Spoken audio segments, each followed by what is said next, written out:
The thoughts, views, and opinions expressed by this podcast, as well as its hosts, are for entertainment purposes only. The viewpoints expressed, although based on very real topics, are not to be taken as fact. With that being said, enjoy the show. Hello, world. Hello, world. Hello, world. Welcome to Part in the Politics podcast. We back. I'm back. Really? Yes, sir. Yes, sir. Yes, sir.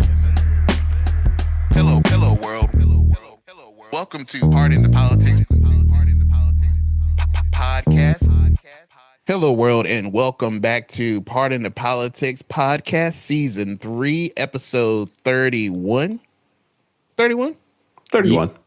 Yep. We've been here. Y'all done heard from us 31 times this year so far. Man. Actually, Okay. nah. No, it's more Actually, than that. 32. 32, yeah. Including bonus episode. Hey, man. We've been... Shout out to us. We've been here. Start the episode. Shout out to us, bro. We the boys. To our listeners, welcome back.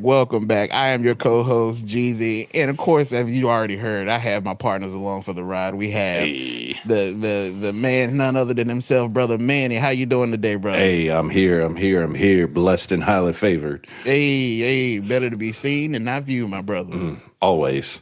And on the other side, of course, we have none other than the purveyor of truth, the chairman of chaos, our brother Chuck. Chuck, how you doing today, brother? My good brother, I am here today to say, God bless you. God bless you. So I'm good, man. I'm good. I'm happy to be here, man. Hey, man, look. It's always good to get with the boys. The Pod Boys is back for another episode. To our listeners, welcome, man. Welcome. Hopefully this episode finds you in the best space possible. Man, we got a lot going on, bro. I don't know if it can find them in the best place possible with the place that we in. We're finding y'all all in the same place as us right now. We just trying Are to, we in the it's best just coming place and go. possible? Absolutely Well, not. They say when there's a tornado, they either get in the bathtub, a room that don't have any windows, and Or if you find yourself outside, get in the ditch. In the ditch. Don't go on the overpass.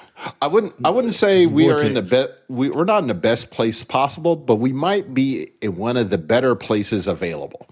Actually, yes, we are. I correct myself. We are in the best place possible. We're in the arms of the Lord. Bro, Hey, Lord. Because ain't no better Hey. place. Ain't no Thank better place. ain't no better place. You And as got we the said before, whole bro, world. the righteous have never been forsaken, brother. So, Or the seed begging for Seed bread. begging for bread, man. hey, Yes, sir. we are in the best. We are in the best place. We are. But if you find yourself outside of the Lord's arms, You ain't in the best place. And might we refer you to the book of John? hey, Well, For God so loved the world hey, that You better he get gave in his the only house. begotten. God told Noah it's gonna rain. You know what that happened? It they rained. ain't listening. Folks ain't listening to Noah. Hey, they laughed at Noah. Laughed at that man. Noah said, "Who's laughing now?" Hey, I got a question. Since you brought that up, it actually came up in discussion. How funky was that boat? Bro, Oh, it had bro. to be. It had to be hot smelling. And if it wasn't funky, that was a true miracle of God. Because you also got to think about like, The ventilation on that joint had to be crazy. and like they Yeah. ain't had humidity like that before. Because it ain't rain up until then. It hadn't rained, so they dealing with the smells in a confined place and humidity for the first time. But I'm more on the confined space and the smells in the confined space. But you make a valid point. Hey, bro. The community and my Lord. I would have had it. My sleeping quarters would have had been outside on the deck. I I gotta get some fresh air, Our room got the only porthole. bro. Between them animals, it ain't like them humors. it ain't. Bro, them, Bro. Humors. you know, it won't no dove soap out there now. It does, but no soap. Bro. Hey, Because no, think about no it. running water, no plumbing. Bro. Think about it. Back then, even in the good book, it tell their scripture and make reference to people visiting wherever. They say, "Go cleanse yourself in the river." before going in. Whew. Bro. That's all. As soon as day 41 hits, I'm on the top of the boat. I'm not going back inside. Nah, tie this rope to me. I'm about to dip in this water. Hey, bro. When I'm gonna stand out here in this rain. Pull me up. I'm just stand out here in this rain. Well, I know one thing. When Noah built the ark, I was telling somebody about this earlier this week. One thing that God didn't tell him to put in there was a steering mechanism. He had no way to steer that ark. That lets us know, brother, even where we at right now, there's a high power that's in control, brother. But sometimes you just got to ride down the river and let the Lord take you where he needs you to go. And guess what? As Noah the arrived where he was supposed to be. Jesus grabbed the wheel. Every time. Yes, sir. Every time. Not drive the boat. Nah. Yeah. He knows the maps anyways, so you might as well let the Lord go ahead and put you where you need to be. Where you need to be. That's right. So to our listeners, you are in the best place if you inside the ark. Mm-hmm. Now there's still time. There's still time. Hey, the door ain't shut. Get it. The Lord, just turn your heart to the Lord. It ain't shut, but it ain't fully open either. Our time is running short, y'all. Our time is running short. Oh man, bro. Get your house in order. Bro, get it in order. Well, since we own this right now, we're talking about this. For our first topic, guys, what the flock is going on? I wish I could flock and tell you, bro. And I ain't talking no Waka Flocka, bro. Shout out to Waka, bro. Shout out to Waka. Real quick, frequents ECU very often, bro. For some reason, he loved going to this during still life here in Greenville, bro. What? So I've actually met Walker and had interactions with Walker on numerous occasions back in my old job. And my first time actually meeting Walker, he was like, "I want to speak with the manager." And so one of my employees grabbed me, and as he was walking out, and I was like, "Yeah, how may I help you?" He was like, "I said I want to speak to the manager." I said, "Okay." I just caught myself, but I said, "I am." I definitely would have had that response. Right? You clearly don't know how to. You clearly don't listen. I said, "I am the manager." He told me, "Oh, okay. What's up, man?" "Ain't nothing, man. How may I help you?" "Oh, no, I ain't want nothing. I just want to speak to the manager." "All right, Walker." Bro. That was it. I mean, now we've laughed and we told some jokes, but he outside of his affiliation with the Orange Man, Diaper Dandy. Diaper Dandy is what? Bro. He's a pretty cool dude. But anyway, what the flock is going on? What the flock, man? What the flock is going on, man? With to our listeners in the previous episode, we had brought up as a spotlight, speaking on the flock cameras that are everywhere. Literally. Literally. Everywhere. Literally. Bro, they about worse than the 90s with the payphone, bro. Bro, you could go any corner and there's a payphone for you to use. You know what? Bro. We were proper people, bro. That's got to be the map that they're using. Well, you had to pull over and get that quarter and make that phone call. No. 1-800-CALLATT. No. See, I predate y'all just a smidge. Uh-oh. Brother, I remember when the payphone was a dime. Oh. A dime. You got me there, brother. I'm sorry. Damn. Watch it. My bad. But yeah, I remember, and the reason I remember this because I have aunts that are like between 4 and 8 years older than I am. Mm-hmm. And so there were times where if they wanted to go somewhere, I had to be along with them. And yeah, a dime. In fact, my home church back in Fayetteville that I grew up in, the pastor used to say a dime and a phone will save your home. Mm. Yeah, man. So, that's a jingle right there. A dime. Yes, sir. And then one day they just all disappeared, bro. Mm-hmm. These darn cell phones. You know, Hey, bro, those were the moments, man. Then you could always tell the person stressed out because they be waiting by the payphone, waiting for the ring. People were getting calls at payphone, Oh, for sure. Right, yeah. For sure. and then they had that little chain with the phone book attached to it. The yellow pages was snatched up in Hey, there. bro, you get them yellow pages sitting in your house. You get them piece of coupons out of it, bro. Man, listen. The times I've looked up a girl based off her mama name in the white pages, Bro. Yeah, what's her mama name? I know her last name.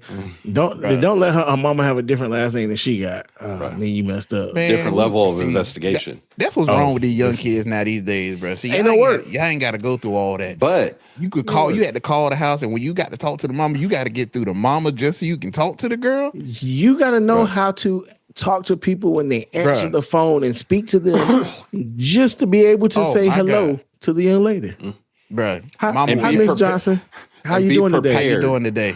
be prepared Is for Keisha whoever home? might Yeah. answer. May I speak with Keisha? May I speak? May I speak with Keisha? Because I you hope call this that, happens. Give the hey, attitude back. You only got 5 minutes. Make it quick.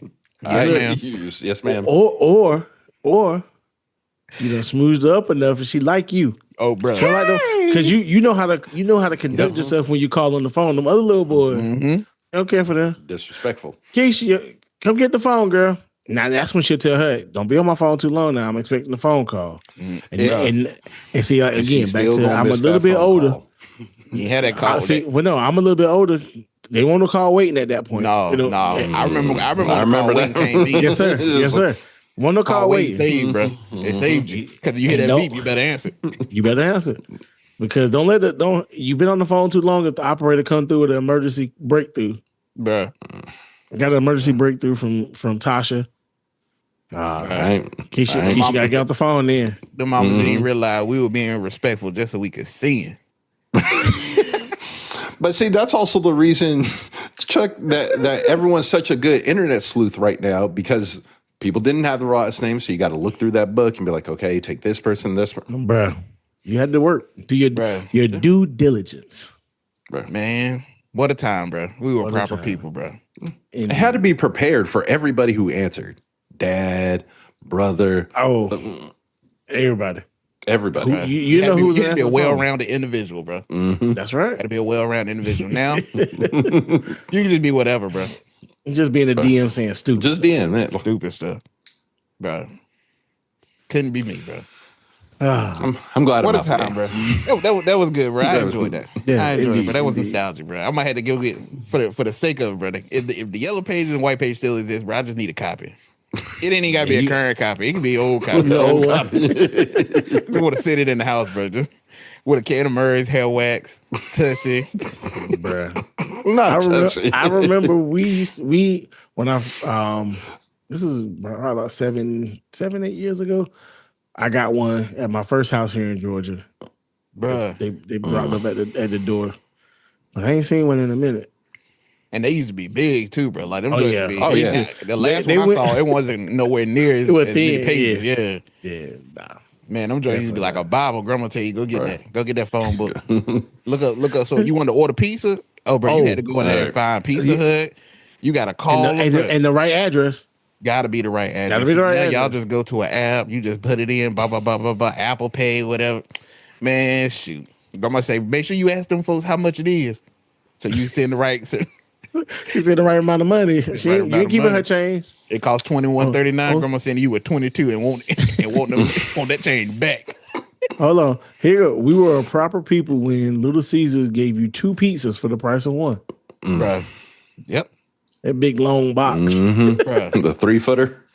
Bruh. And Listen. This is old Little Caesars. This ain't when Old Little this ain't Caesars, when yeah. it came back. Nah, this old Little Caesars. Old Little Caesars, bro. Friday night, go to Blockbuster, get a Little Caesars. This is time, man. Let's get started. And you get 'cause I'm about charged to when go you don't back. rewind the movie back, bro. Oh my god, bro! Oh, my Lord. But you had to get on the VCR. You had to hit that tune button to get that picture to come in, bro. Man, y'all don't know what y'all talking about. And just y'all ain't live. go- These kids ain't live, bro. They ain't live, man. They The ain't live. negotiations that we had to go through with our parents and siblings to land on a movie that we might enjoy watching. That, Bro, listen, if there was no harmony and agreement, we left with nothing. bro. The adults got what they wanted to watch, and you was just out of luck. Out of luck. I was getting ready to say, I was like, Chuck, a video was always going home with us. Now, whether I watched wanted to watch it, that's what I said. going to be the question. Adults got what they wanted to watch. But here's what I used to do. I let my siblings pick what they wanted to pick, and I would get a video game. Renting the video game. Yes, sir. Yes, sir. Oh, man. You know what? You playing it for 3 days straight like you ain't got no sense. Heavy. Friday night. Oh, I ain't going to bed till 9 o'clock Saturday morning. Man, I remember waking up. My mama, I fell asleep, and I woke up. My mama had cut the game off. Hurt. You could save your spot. Ain't no saving. I remember when I got the first PlayStation, bro. I was lucky to get that, bro. You talking about now? I got to tell mom I need a memory card. I remember going to school and people were sharing memory cards, bro. I gotta hear you. Yes, sir. Man, y'all, bro, quick, man. Let's go. Let's give it, bro. That was a detour, bro. That was a moment, bro. But a moment to bring us back. I'm pretty sure this is what Flock is using for trying to figure out where they're trying to put all these new Flock cameras. Is they probably take an overlay where we're all the payphones, and I'm gonna put a Flock camera right there. You know that's a very astute thinking there, brother. Except at this rate, where they throwing them all up at? Except, but we'll get into that. Yep. Bro. So with these Flock cameras, what actually is going on? Because you have, as far as lawmakers, Republicans are saying one thing about what's going on with these Flock cameras as far as the data and the information that they're getting. You have Democrats saying another thing. It seems like now people are finally starting to pay attention and say, okay, look, I have seen these cameras up, but wait a minute. I'm hearing a little bit more about Flock. I'm hearing a little bit more that it sounds like we got maybe some corruption possibly going on. Oh no, not corruption. Not in this government. This is America. Right. And as the famous clip that I got a feeling, brother, as we continue to go down this political podcast and the more and further we get into this administration, this clip will probably be played quite a bit more often. Bro. Corruption is not bad. Corruption is only bad if I'm not involved. Yes. Yes. But if I'm part of that corruption, I'll defend it. I defend it. Bro. Geez, I've never really noticed that yet. Until now. I'm telling you, I've never noticed it until now, bro. That is nasty, bro. Yeah. Whoever said that is the most corrupt person in that group. He's in it. he's in it. That was a satisfaction in that. Yes. The corruption. Give it here. Yes. Well, but you have so many people saying this looks like some big time government stuff that's going on and infringing upon my rights. So, what the Flock is going on, man? What's the deal with these cameras? Well, I think it was a shocking moment because if you look at Flock, so Chuck, where should we start? Should we start with what Flock is? If you listen to the last episode, let's help them out. Even although we encourage you to listen to our last episode to get abreast to what's going on, I think we're gonna go a little more in depth with Flock and what the Flock is going on in the country, and so I think we should kind of start there. So Flock was started in 2017 in Atlanta by 3 Georgia Tech alumni: Garrett Langley, who is their current CEO, Matt Fury. We'll go with that. You read the service and terms and conditions, right? Paige Todd, and this all started with them, building cameras at like a kitchen table.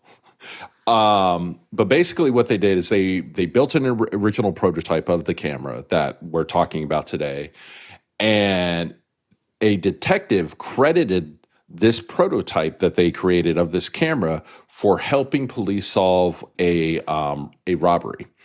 And Flock has grown tremendously. So there's several products. Enormously.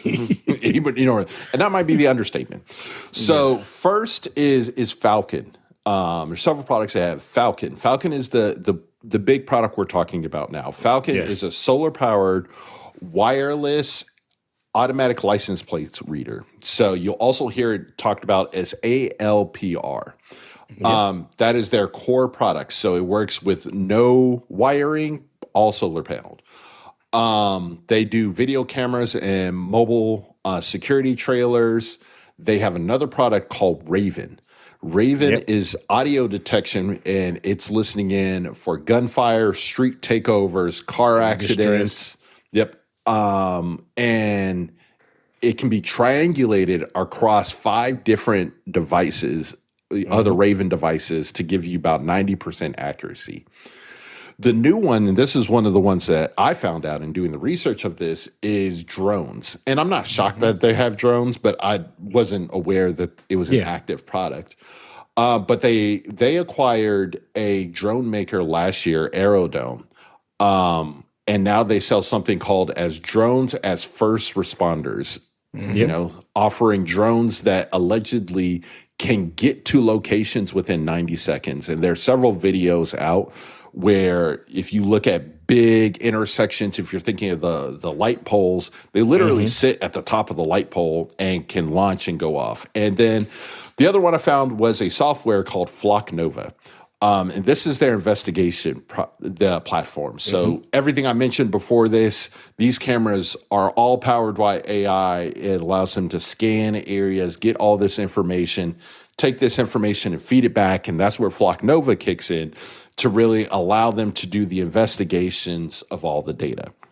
Correct. So Flock is a license plate reader, but it's not just grabbing your license plates. It's grabbing your make, your model, color. Well, hold on, real quick, man. Before we go too much more in depth, I want to start and emphasize there the way this was sold to municipalities is this was a license plate reading software, camera, and so when it was sold in that fashion, there were plenty of municipalities and police forces that jumped at the opportunity to have these cameras posted up. As Manny stated, this started in Atlanta, and I made the comment previously, and we'll say again, this is what makes Atlanta the most surveilled city in America, because Flock cameras are everywhere. And because it was Georgia Tech alums, it started here. Atlanta jumped on it. Homegrown. Atlanta jumped on it. And not only Atlanta, but the metro cities and the counties surrounding Atlanta have jumped on board as well. So it had everywhere you turn, no matter where you go. When I first started noticing these cameras a couple of years ago, first time I saw it, I was like, what is this? Like it's a black pole with a solar panel on one side and a camera pointed on the other side. And I did a little research, took a picture. I was gonna say what I use, but they surveil too. But we didn't go there. And I think what's interesting about that now, like Chuck, I think that's what's happened this week. I think with everything around Flock, everyone's like, "What are these?" It started to come more to people having questions. When I brought it up here on the pod and in what we call blind reaction, Jeezy was like, "Hold on, describe it." And in the middle of recording, he pulled it up as I was describing it. He was like, "Oh yeah, I've been seeing these." Like, yeah, brother, they're popping up. No clue. It's like getting the gremlin, getting Gizmo wet, in the feeding the gremlins after midnight. Yep. Like they're popping up everywhere. So, at this point, Flock says that it operates in over 5,000 communities across 49 states. And I feel like that number with the rate that we've seen them pop up, it's got to be steady growing. It's got to be way larger than that. And it's 100 and like I think the last I saw was 130 something thousand Flock camera and devices that are deployed across those 49 states. And to Manny's point, I actually saw my first Flock Raven a couple of days ago, turning into a neighborhood, and with the Raven, there's a small oblong shaped device. That was more horizontal in shape than vertical, like the cameras. And so when I saw it, I had previously read about the Raven and the listening device, and I was like, "Oh, interesting. That's what that looks like." Because the pole and the solar panel looks exactly the same. Yep. It's just that one device that's different. That's the differentiator. And as Manny said, these are always listening. Mm-hmm. Always. And probably what will probably be the last positive thing that we say about Flock for the duration of this podcast. The company on its own site claims that 27 people are located every day on average because of these cameras. Now, yeah. Hold on. That is great. That's great for missing people. But what if these 26? Hold on. Slow down. Because I'm gonna give them a little more praise. As my old employees used to tell me, you give me the peanut butter and jelly before you give me the medicine. And so here's the peanut butter and jelly. And to that point, there was just an incident here in Atlanta this week, and a woman's car was stolen with her child inside. And within 15 minutes, the police were able to locate, apprehend, and recover the child with the utilization of these Flock cameras. There is fantastic use with them when done properly.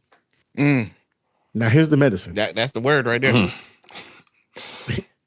Here's the medicine. As Spider-Man, was that Uncle Ben? Mm-hmm. With great power comes great responsibility. Mm-hmm. Well, absolute power corrupts absolutely. Absolutely. In 100% of instances. and as my good brother Spotlight was the other week, there's been numerous and countless incidents of misuse, improper use, terrible use, questionable use of this system. Illegal use. That too. Right. That too. And so where we are now, and where a lot of people have started to raise an eyebrow, ask questions, because there's, as we said, Flock cameras popping up everywhere, but we're giving very little information about this stuff. Very little. Very little. Very little information. Jeezy seeing the cameras pop up, he does not stay in a heavily populated area. That community ain't hear nothing about why these cameras going up. Nothing in the mail. Do you want to bail me about everything else? Right. Everything else. Everything. So all of a sudden, I got a camera pointing in my direction. And as we said in the beginning, this was advertised as license plate readers. Now, as my brother was about to get into before I pumped the brakes on, not only do they read your license plate, make, model, color, and some of the biggest questions, recording you. Yep. Face, activity in the car, the whole nine. Yep. How can you only record my license plate, but you're not capturing everything else that's going on? Right. It's just like if you ever been to like DC, for instance. You go to DC and you run a red light and they get the license plate. You see your whole ticket. You see you getting first of all, yes, you definitely get that ticket. You definitely get that ticket. Bro, my first time driving in DC. The first time driving in DC, I was just driving. I was like, bro, these streets is wide open. Bruh, nobody told me that the street lights was on the side. I caused an accident like that. Bruh. Luckily, I didn't. There are two cities that you will never joyride. It is DC and it's New York City. Just from the setup of the traffic and the lights. It depends on the time of day for New York City. That's fair. DC, no, that's fair. You ain't doing DC, I agree with you 1,000% DC. I ain't never had a good time driving through DC. You ain't never. If you miss your spot, it's gonna take you 30 minutes to come back around to it, bro. But the point I was making is that if you ever run one of those red lights and you get a ticket, you see that, okay, it shows you your license plate, but you see, what you're doing in the car. If you So I can only imagine that you're telling, and those systems are not as updated with the software and the systems that we see that Flock is using. So you're telling me that, oh, you're just reading my license plate and making model? Nah, bro. If I'm check this out, sneezing brother. in that car, you see me. Yeah, check this out. So they'll have 2 Flock cameras on the same street on opposite ends to catch the traffic Bingo. going both ways. Yep. Bingo. So if this is motion detection, and just so happens a car is passing me for you to read the license plate, don't you think you're going to get my face and everything I'm doing in my car? Bingo. Exactly. That's the point. So That's this, the this point. call, this 'Cause calls. ever since you said it, like Chuck, when you started talking about this whole Flock thing, I have started, when I drive around, I pay attention to the direction that they pointing in. Oh yeah. And if you notice the pattern of some of them, you like, Yep. all right, bro. I was born at night, but it won't last night. Won't last night. And then it becomes a bigger question of what is being done with this data. Of course, we're going to advertise all of the happy points. We're finding the cars, we're finding the kids, we're stopping crime, we're intervening. We're faster, solving issues. We're doing all these great things. Oh, yes. And creep person that also has no reason to be in any type of law enforcement or have access to anything electronic is also searching random person he found, trying to find out more information about him. But one thing that they try to do in their argument is, it's helping crime go down. Guess what? Crime has been going down nationally for about 2 years now.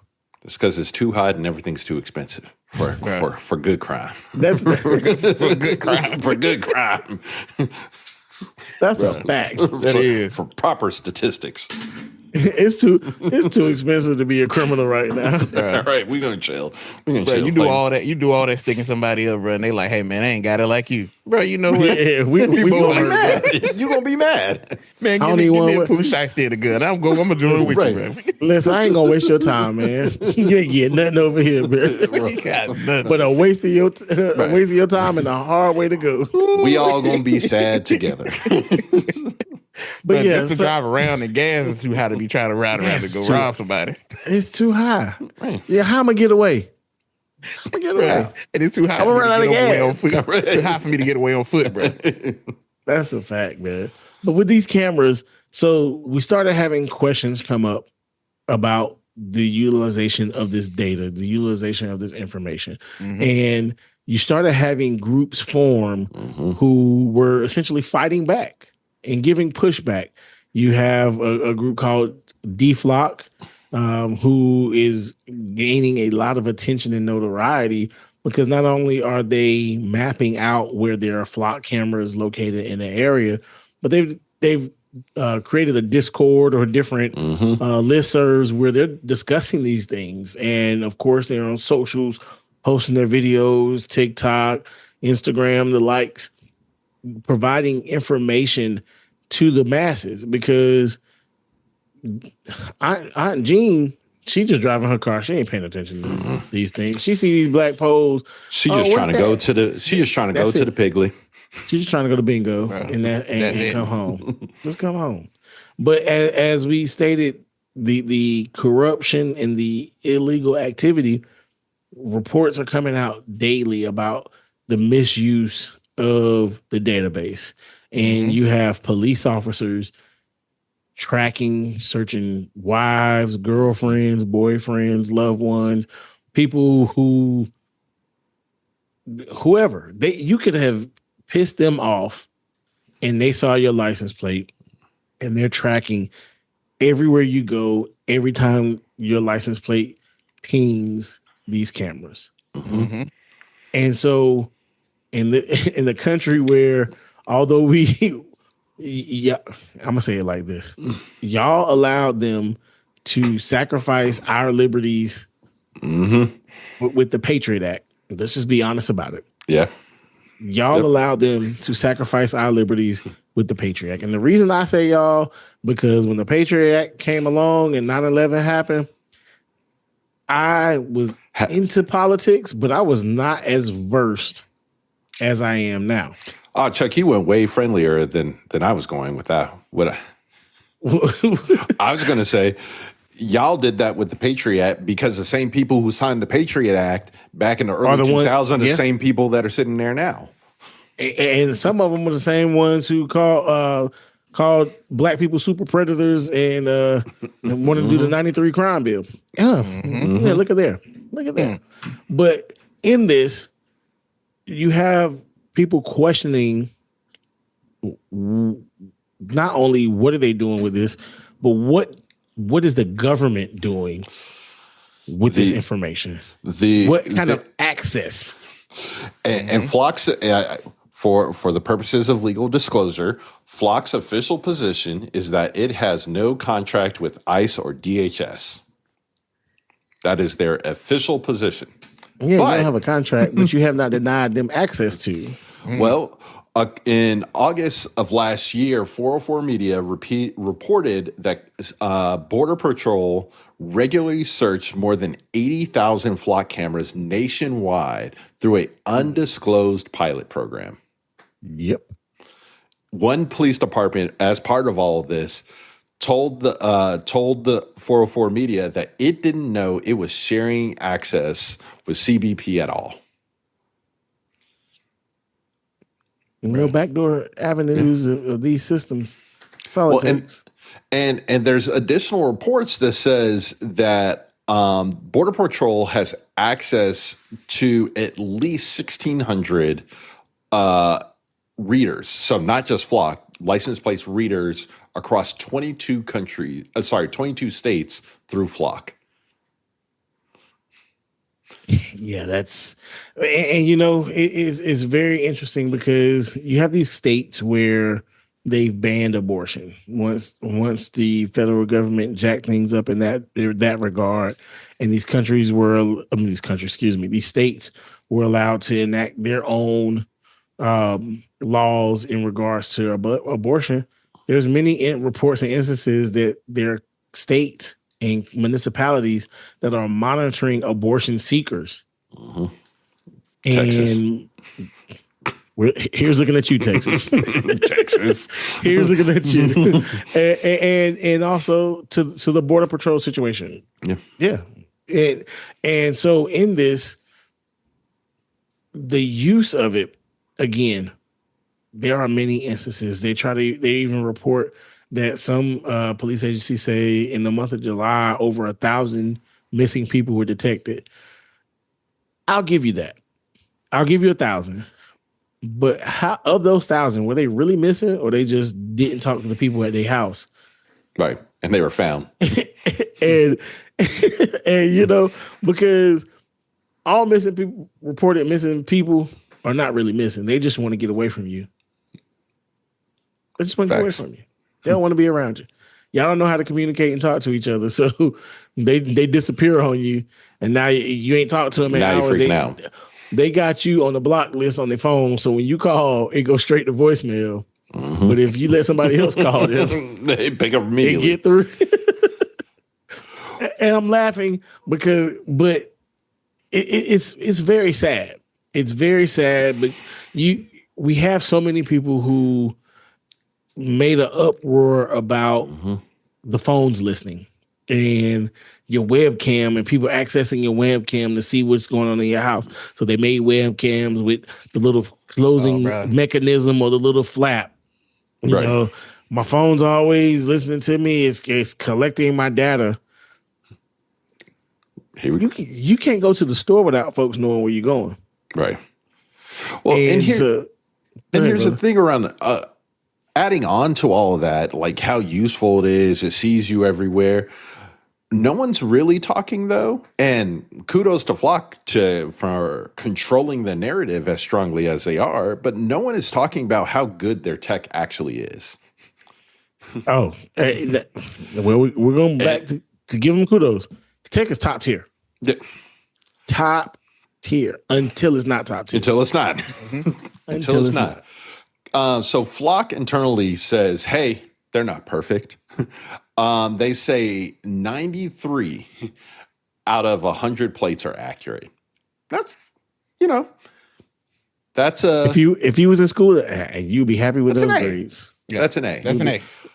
But Well, nowadays it only takes us an Boy. 86 to get an A in What? some areas. Some school systems, bro, they've lowered that standard royally. boy, Nah. boy. Yes, sir. You know what? We Yeah. were a proper people. So Bruh. when a 90 was an A. You had to have a 9. But that won't to to college.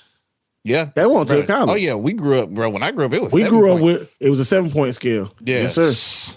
Yeah, bro. Okay, so I didn't deal 93 is with the lowest. I didn't deal with a 7-point scale until I got here. Yeah. Oh, yeah, bro. In Colorado, it was a 10-point 10. scale. Yeah. Y'all Growing up still- for us, y'all wilding here. Growing up, you wanted that A, bro. You had to, you had to work. had to work for that A, bro. But like, so again, 97%, still an A per academic standards. But when you also look at the fact that they claim that their cameras do 20 billion scans a month. Boy. The block is hot. The block is hot. That black. Listen. Hey, bro. That's a lot. That's It's- a crap ton of things to be getting wrong.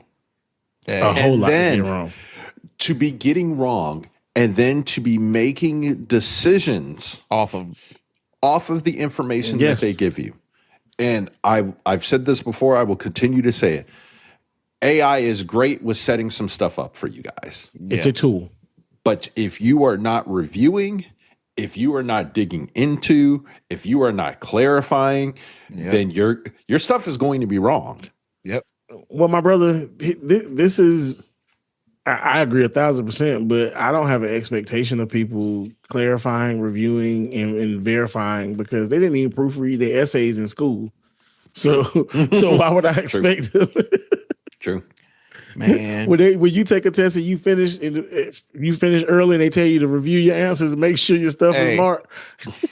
But I get it. Like sometimes you just take a test and like this is either it's I'm so confident, whatever it is, And then, or you or get it'll it be back one- and you got something wrong. You're like, I knew the answer to that. Right. And you When just that, check. when that teacher fold that paper back and give it to you, you already know. We all grew up knowing. You finish that test. There's a certain feeling you get when you turn it in a little too quick. You like, yeah, Right. bro. It's one of That two ain't come things. back You're good. confident, or you knew you ain't studied. Yeah, so like- it is what Yep. it is. It is. We all see that But one again- student that hand that paper back. We like, yeah, he failed. You finished that too quick. Look, but imagine they don't do that anymore in schools where they walk around and give you back the paper and it's all online. It's all in black. You're right. The You're pressure, Man, the the pressure of pressure. sitting in that class of watching the teacher hand out the papers, trying to figure out when they gonna get to you, and the direction, the paper would. If it was And the if it facial was- expression of the teacher, because that teacher, that's that confirmation. That folded. They ain't had no poker folding face. look. Bro, she got that paper folded. You look up at her and she hit you with that. You know what you got on this. But It don't even you didn't open it. think about it on top of that. Geez, I done studied with you and Chuck over the last week Oh, to get bruh. ready for that, and I don't see her give you guys a look. I'm like, If you didn't pass, I know I ain't passed. I know I ain't got it. And I was hoping I was relying on you to help me out. Relying on you. You led the group. Bro, we all down bad. Oh man. But But- Yeah, but again, to that error rate, I even saw a video recently where the police pulled over a vehicle. In this vehicle, it was a man, his girlfriend, and their 5-month-old child. The flock camera pinged the license plate as stolen. The police officer, they were notified, rolled up, located the vehicle, pulled them over. As they pull them over, of course, there's multiple cops that pull up. They hop out the car with guns drawn. Order the guy out of the car, the driver out of the car. It was the boyfriend. It was, I want to say this was a black Escalade, big body joint. He gets out. He's talking to the officer. Hey, officer, you know what's going on? I need you to come back to the car, turn around and give him all the commands. They put him in cuffs and tell him he's being detained. Okay. He was like, the license plate is coming back stolen. Is this your car? He was like, no, it's my girlfriend's car. Oh, well, where is she at? She's in the car with our 5-month-old child. So the other officers come around the side again, guns drawn, and they pull the lady out of the car. She's like, officers, what's going on? Doesn't make sense. This car is stolen. No, it's not. It's my car. What are you talking about? I bought this car. The only one stealing from me regarding this car is the auto loan company. And you tax people. Preach. Depending on what state you're in.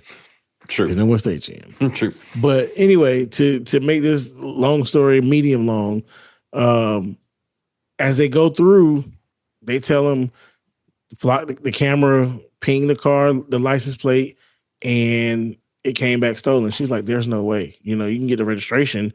You can verify this is my car. They had, by this point, the first initial officer is back in the car with the guy. And you get in the body cam footage, and he's reading the license plate to dispatch. Dispatch says that car is fine. They say, well, we got a ping for the plate. And I don't remember the exact plate number. I think they blocked some of it out. But for the sake of the story, he called out, it's 456 DDDX. And dispatcher's like, no, the stolen vehicle is 456 DDDY. First and foremost, why did you not call in this plate to begin with? Mm-hmm. To the point we were just making, you don't proofread, you don't use it as a tool. You're relying on it. Yep. As the sole source of your work. Now, thankfully, the software, we're using a new computer system. It glitched and had the last digit off, and some of the, not verbatim, but an abbreviated version of what he said to them. And they were cool about it, Well, thank you, officer. Appreciate it, and send them on their way. Okay. But I'm cutting up because first off, you got your gun drawn on me, and my 5-month-old child is in this car. Anything could have went left. Also, are we that far removed from Philando Castile? No. Bruh. Or Tamir Rice. Not that far away. Not that far at all. And so in this, to the point of the 93% accuracy, but if your 7% endangers my life, bruh, I don't care. 93 is never going to be high enough. Because what has happened is these people are relying on these things. Yep. Not using it as a tool. Well, and nobody relies on a hammer to build a house. It's a tool. It assists in it. But you guide that tool. You're using that tool. That's not what they're doing. And that's going to be the problem with this AI stuff. Well, people are not understanding it's a tool. It still has human error involved in it, which requires still work for you to do. But here's also the problem. The 93% that they're touting is just the error rate of their technology, their camera reading and doing the thing. The scenario that Chuck was talking about had absolutely nothing to do with the technology messing up. It did, but it was compounded with human error because the flock camera registered the last letter wrong. When it scanned the plate. So I was thinking you were talking about another one. There was another situation in Milwaukee where there was a driver that kept being repeatedly stopped. I saw that too. Yes, officers entered a suspect's plate into the system incorrectly. Yes, I saw that. So the suspect was a guy. He was like, I just got pulled over 2 days ago for this. Mm-hmm. Right. And they said they had no way of correcting it in this. I saw that one too. I'm supposed to just keep getting pulled over. Keep getting pulled over. No matter where you go with a flock camera, you could be in. And God forbid if you went to another city. Right. Oh man. Because how can he explain this away? Now the fourth and fifth time I got pulled over in Milwaukee, and the officers know who I am. Oh yeah, I remember. Yeah. That. It's an inconvenience, but it's easily explained. You somewhere else at the wrong time. Mm-hmm. Well, you got yourself in a pickle. One thing I think it's also important to note is who owns these cameras. So when Wake County or Atlanta or DC or Dayton, Ohio, when they go into these agreements with Flock, they're not purchasing these cameras. Nope. These Flock cameras remain the property of Flock. Of Flock. They are buying subscriptions.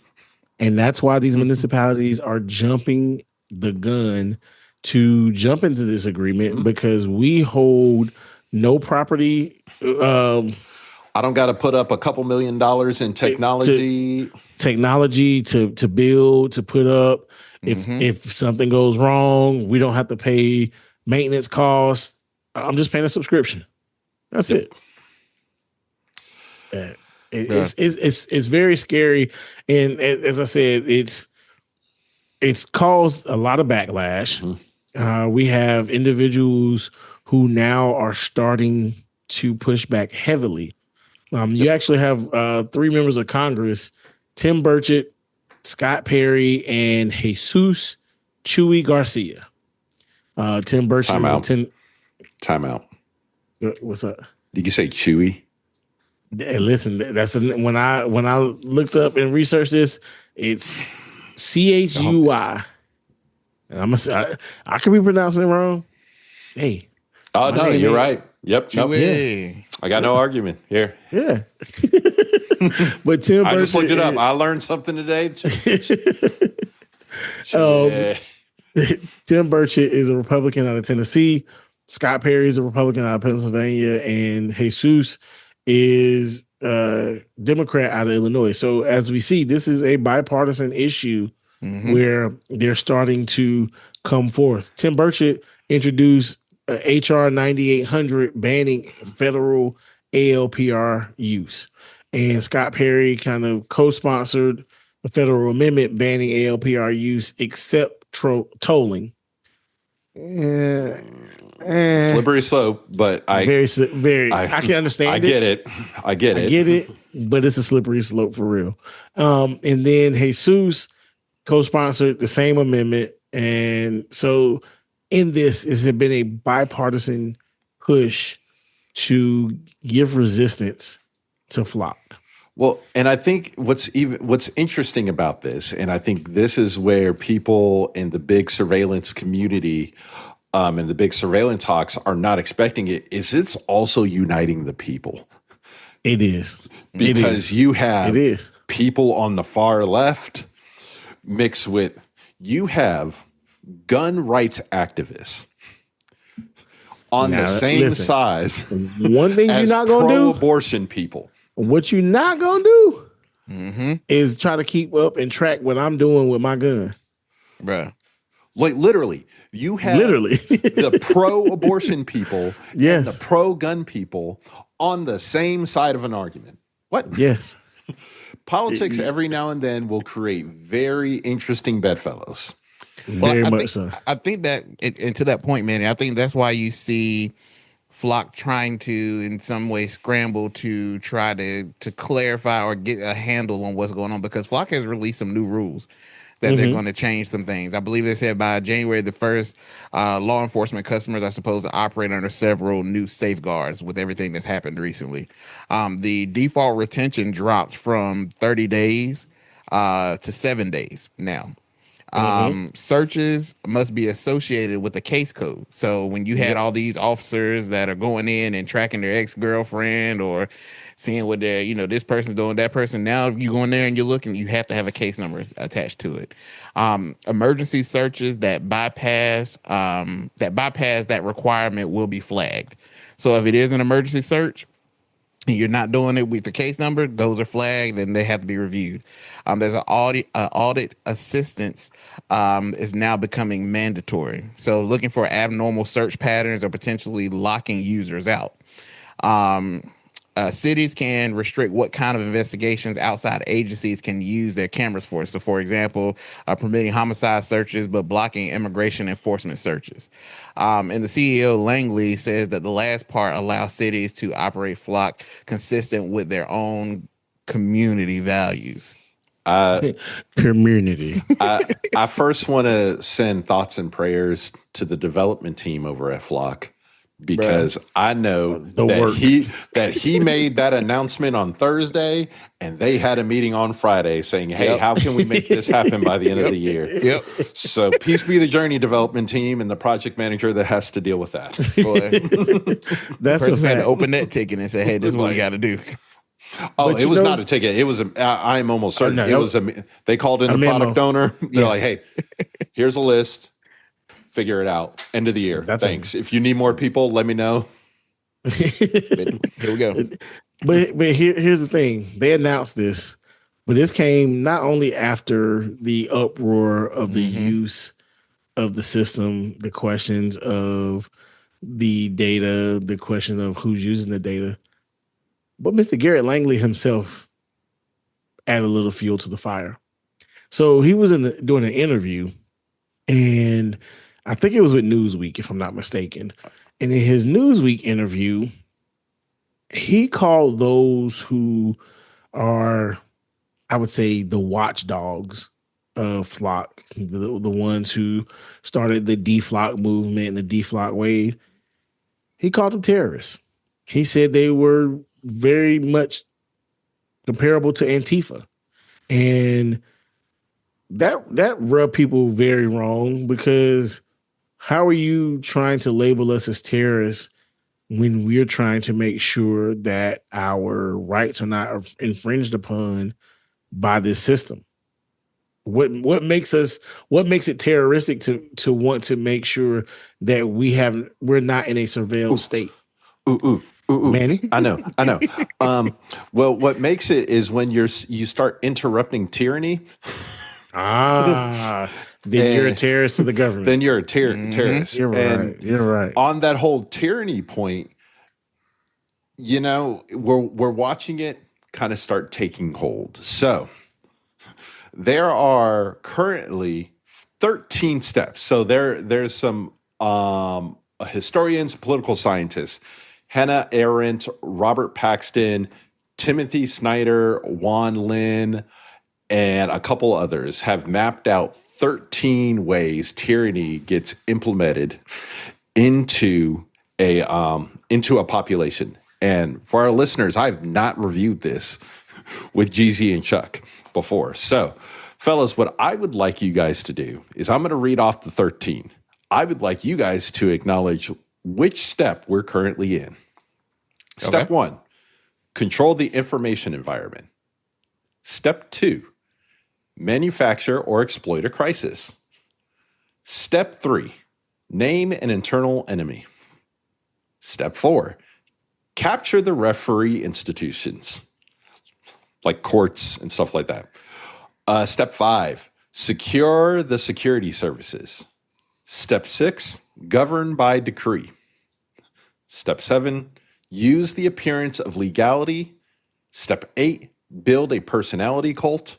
Step 9, criminalize dissent and normalize surveillance. Step 10, control education and public memory.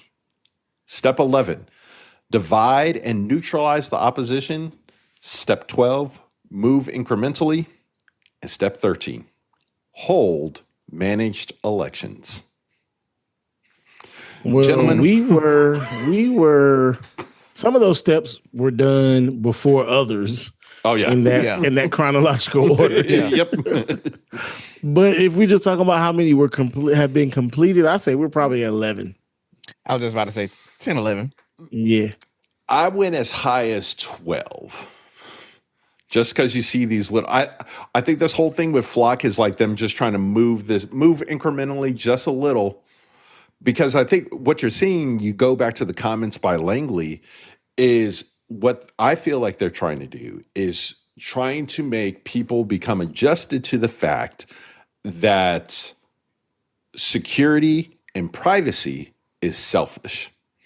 well, see, and that's why I say some of these were done prior, and I'm bringing up the Patriot Act. We lose privacy. And when you go into a big business, there's cameras, and when they started using facial recognition in your big box stores, and in the name of security, commerce, and loss prevention, and tried to normalize it. But it even started in the airport. And you have, and I use it because, hell, you already got all my information, but clear. As do I. And pre-check, So, and they normalize it. Oh, we got these long lines. You got clear facial recognition, retinal scan. You run right through, and you ain't got to wait in this line. You don't risk missing your flight. And that's how they got me. They got me. You ain't got listen. They got me in Vegas. They got me in Vegas, man. Be like, oh no! I was on my way to Vegas, bruh. And I was in Hartsville, Jackson, and they said, "Hey, you want to try a free trial of Clear? You get in, sign up now. You ain't got to stay in this line. You can go right through." Who, me? You already got my information. Don't mind. I remember. No, it was the same trip because you. It was the same trip. Yes. Then you referred me to. Yep. Yes. Yeah. So all that also being Clear, if you're looking to sponsor, he already got my information. You already got it. You already know. I did that. I went to the J. Cole concert, and they had a clear line, and it was like, yeah, you ain't got to wait in this line here. You come to the clear line. Oh, I already got my profile. Boop, boop, boop, boop. Walk right over there.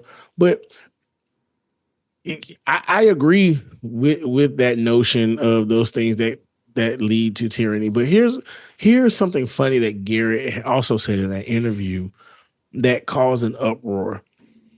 He changes his license plates, the license plates on his cars, cars occasionally. And the reason he does this, I don't want to misquote this man. And I looked it up. He said, I change my license plate ever so often.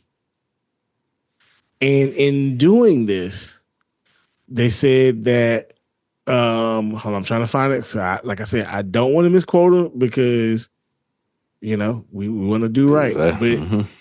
But if it had to, where is it? I lost it.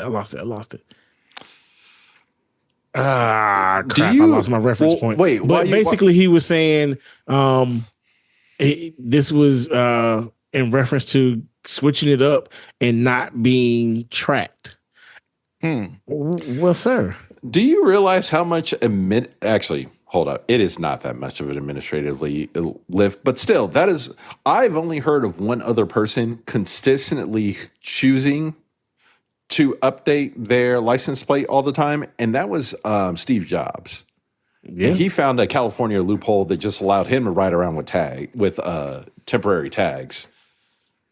Yeah. And I wish he would have just shown me how to do that in North Carolina. That's saved me a lot of headache. And so he's taking these privacy precautions.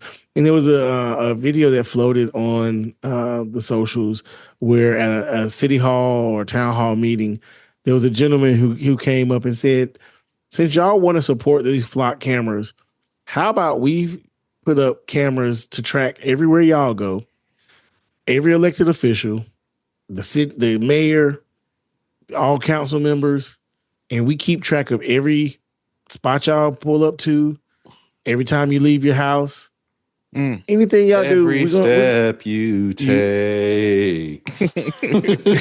Facts. And every move you make. Every single day. Every time I pray, we'll be watching you. Fact. And so he threw this at them like, y'all want us to be comfortable with these cameras. Well, how about we put y'all under the spotlight and watch everywhere y'all go? Y'all the elected officials. We want to make sure y'all are safe. So we're going to follow y'all. For y'all safety. That's what it is about. It's all about in the name of safety. In the name of safety. People do crazy things every day. We just want to make sure that the business leaders of our got to make sure you're safe. Yeah. Got to make sure. If we done that, then Nancy Pelosi's husband would have been safe. That attack would have never happened. See, that's never happened. Nah, he still got busted upside the head. Yeah.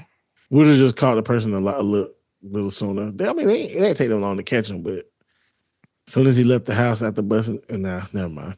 Really? Never mind.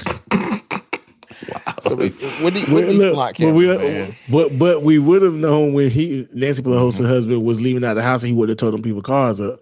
Mm-hmm. We would have seen the half pint. We would have seen the half pint in the passenger car. Mm-hmm. In the passenger seat of the car. Mm-hmm. Get him out of there. Mm-hmm. Get him before he get down the street. Before them back tires get off the pavement. You said them drones could be there in seconds. See, 90 seconds on it. 90 seconds, bro. I think that, man, the unity behind this thing with Flock is certainly, I don't believe, going anywhere. And right now, I think that what you see happening is the scramble and cleanup of, hey, we have this going on. How do we get behind this before this gets into more of a chaos and more discussions of corruption come up and conspiracies that we aren't able to fight or put out any of those fires? Conspiracies? Yeah. We said conspiracies? We did. Mm. Oh. Where's my hat? Mm. Mm. Uh-oh. Brothers, what do we have? Look, I've never been on here with a conspiracy theory that I pray is wrong. Is that as bad? much as I have a severe concern. Okay. That they're trying to get all this surveillance set up because the government is about to do some real grimy stuff that is going to cause public dissension, and they trying to get that public dissension under control. They need to have a mechanism to get that public dissension under control. Because take with me for a second the drones. So imagine there's a big protest, and you're trying to get that big protest under control. Well, you release a couple of these drones, and put some tear gas in them, clear the crowd. You're chasing a criminal. Send the drone, get a nice little directed EMP, or some mechanism allows you to disable from the drone. Like, as much as we like to kind of like laugh and joke that we're in a futuristic stage, we really are. We really are. Yeah. Like, this tech is here. Terminator tech is not that far away. The Dark Knight tech, when Bruce Wayne had all the cell phones listening, and we're not that far away from telling y'all, man. You see it in a movie. Mm-hmm. It's in the works. Mm-hmm. They're soft launching it, as I believe that's what the youths would say. They're soft launching it. But wait. Uh-oh. Here's more. Manny, grab that hat, brother. Here we go. Here we go. Uh-oh. What if D-Flock was a psyop? Chuck.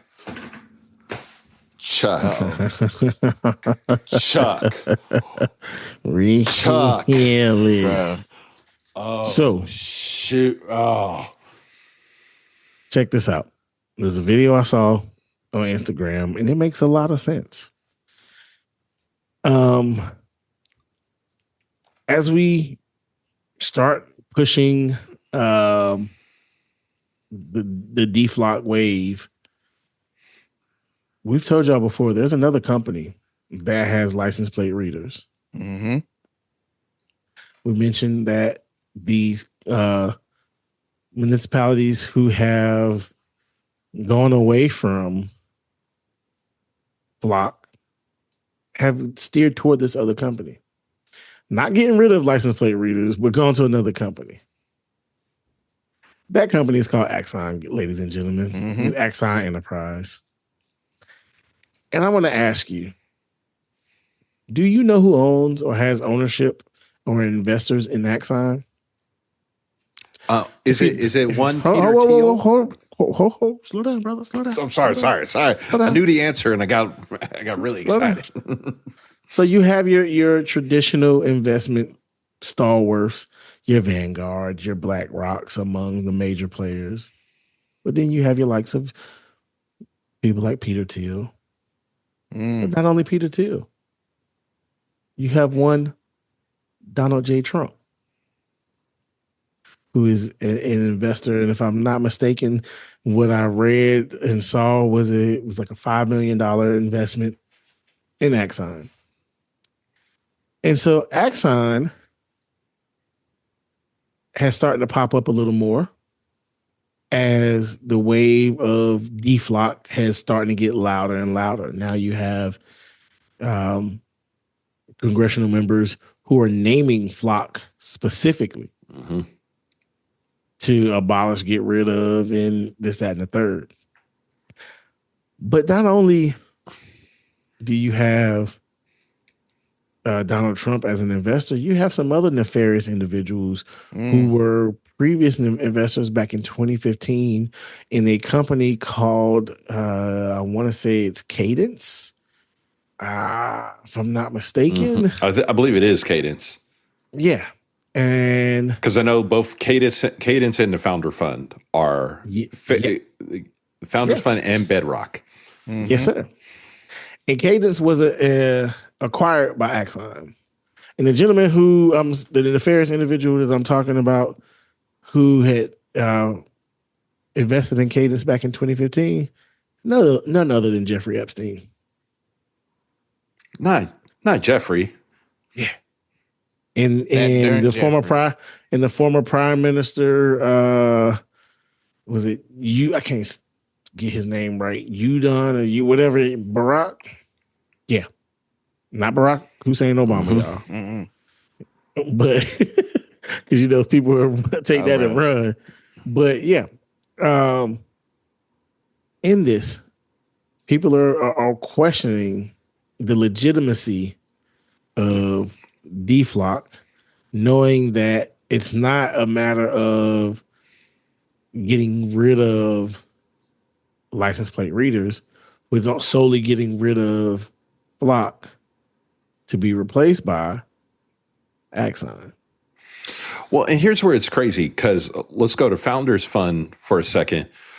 That surveillance portfolio that Founders Fund holds with Anduril, Palantir, Caruso, Saronic, Hydra, I think Rada is how you say the last one. That's a crazy portfolio. Yeah. But on the other side, even though Flock is the largest person in this space, they're not the only ones. They're not the only ones. That's not how capitalism works. Of course, Motorola is in there. Gentech, Recor, Axon, like you know, and PlateSmart. I'm pretty sure Motorola is in there because Motorola owns for Vigilant. Bluetooth. And they're everywhere. Yep. Vigilant. Yeah, but a lot of them, because of use Bluetooth technology, and Motorola holds that patent for Bluetooth. So kudos on that patent, because that's a hell of a patent hold, bro. Man, hell of a patent. That's a hell of a patent. Hell of a patent. So yeah, this is it's some interesting times, man. It will be crazy to see what happens with Flock. Do they become the Google in the space, or do they become the MySpace? That's a great question. In their current positioning, I can see them being the Google, but what it'll take is a situation where people become comfortable, because as we know, and I'll say it myself, we all probably have had Gmail accounts. We all use Google. I have an Android phone. We all use Google Maps. Guess what that is doing? Tracking our information, hoarding and selling our data. But here's the thing. Here's my belief around this and these data systems and whatnot. These data systems start falling apart. You can't normalize it until you make a use case for the people it's doing it. Google Maps, you're tracking my location. Cool. What service are you? What is the trade-off? What am I getting from you? Oh, you're getting me to my location in the fastest possible time. That's a trade-off. And I don't got to print. I ain't got to print this off. And keep up with the paper. I ain't got to travel like a pirate. Them days are rough, bro. Them days find us rough, bro. Well, if we get to a point where people got to read a map, there's a lot of people that's in trouble. We're gonna be in trouble. I'm not. Thankfully, I know how to read one, but good God. We're already at that point because people can't read. Yeah. Well, Yep. Good point, brother. But it's like they're not I don't believe you can effectively normalize it. Yeah. Unless you're trying to prove, and I think that's why every time a case is solved with this technology, they're pushing it. They're pushing Flock helped us do this. Flock helped us do this. Gotta get comfortable. What's interesting also about this is I know there's at least 30 different kind of communities who have said, nah, we out, because the backlash is growing. And because people are starting to do work. Like Evanston, Illinois, back in August of last year, terminated their contract after they found federal immigration authorities had access. I believe it. I saw a video of this guy. He's a hunter, and he had a deer camera. And he said, this deer camera, you post it up, you keep track of its motion detection. It records the coming and goings of things around it. And he was standing under a flock camera. He pointed up to this. He said, this camera, very same concept, very similar concept as this deer camera. He said, but I can't tell a deer this deer camera is for their safety and their well-being. Yeah, bro. And you can't tell me this flock camera is for my safety and my well-being. Hey, bro. I said, boy, you preaching. Straight preaching. That's a word, man. That's a word. Well, it's going to be interesting what happens going forward. Again, these new rules and safeguards supposed to take place by January the 1st, but we don't know how much that may change because depending on what Flock is doing between now and then, what the Flock is doing. Flock has to survive through this year, and I think largely, but they about to get beat down over these next several months because we're at the point now across all the news story, and get to our listeners, this is where you can start tuning in and try to figure out what this election is actually going to be fought over. We're hitting that Labor Day flag. Yep. Everything's getting ramped up. We're about to start seeing TV. Two out of every 3 TV ads is about to be a political ad. 3 out of every 4. Good God Almighty. I'm sick of them. And if you are in a contestable state, North Carolina, 8 out of every 10 commercials is getting ready to be a political ad. They gonna beat it down until you get to that poll. Mm-hmm. Well, I would be comfortable with Flock if they find out and if they end up locating and searching Bigfoot with these cameras. Right, information we need to know. Or if they find where reparations are for us. It's in the cost of the cameras. Hey. It's in these contracts. These municipalities are signing with. Y'all can waste y'all money on a whole lot of things. Well, you can make it. You can take half of that portion, and I'll put it to good use. So go find Bigfoot. And also, just a point that I wanted to bring up, and I forgot about it earlier, that they're throwing these flock cameras everywhere. First, they told us these were license plate readers. Why is there a flock camera sitting in the middle of a park? Man posted this on. I gotta give him his props. His Frock Slap, whatever that is. But he posted on Twitter. Wait, Croc camera. Frock. Oh, Frock Slap is his handle.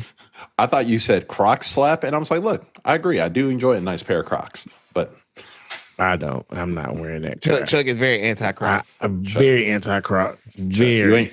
You just ain't found the right ones, man. I've never put them on my feet. See, and that's the problem. And that's the problem. That's the problem. I'm a man. I know a bunch of men that have them. I'm just being silly, y'all. But he posted flock camera in the middle of a walking trail in Katy, Texas, to monitor kids that like to hit this jump on their e-bikes, while also has a fence blocking it now. I love seeing my outrageous property taxes going towards a police state to suppress kids from being outside with their friends. Hey. And this is not the listening device.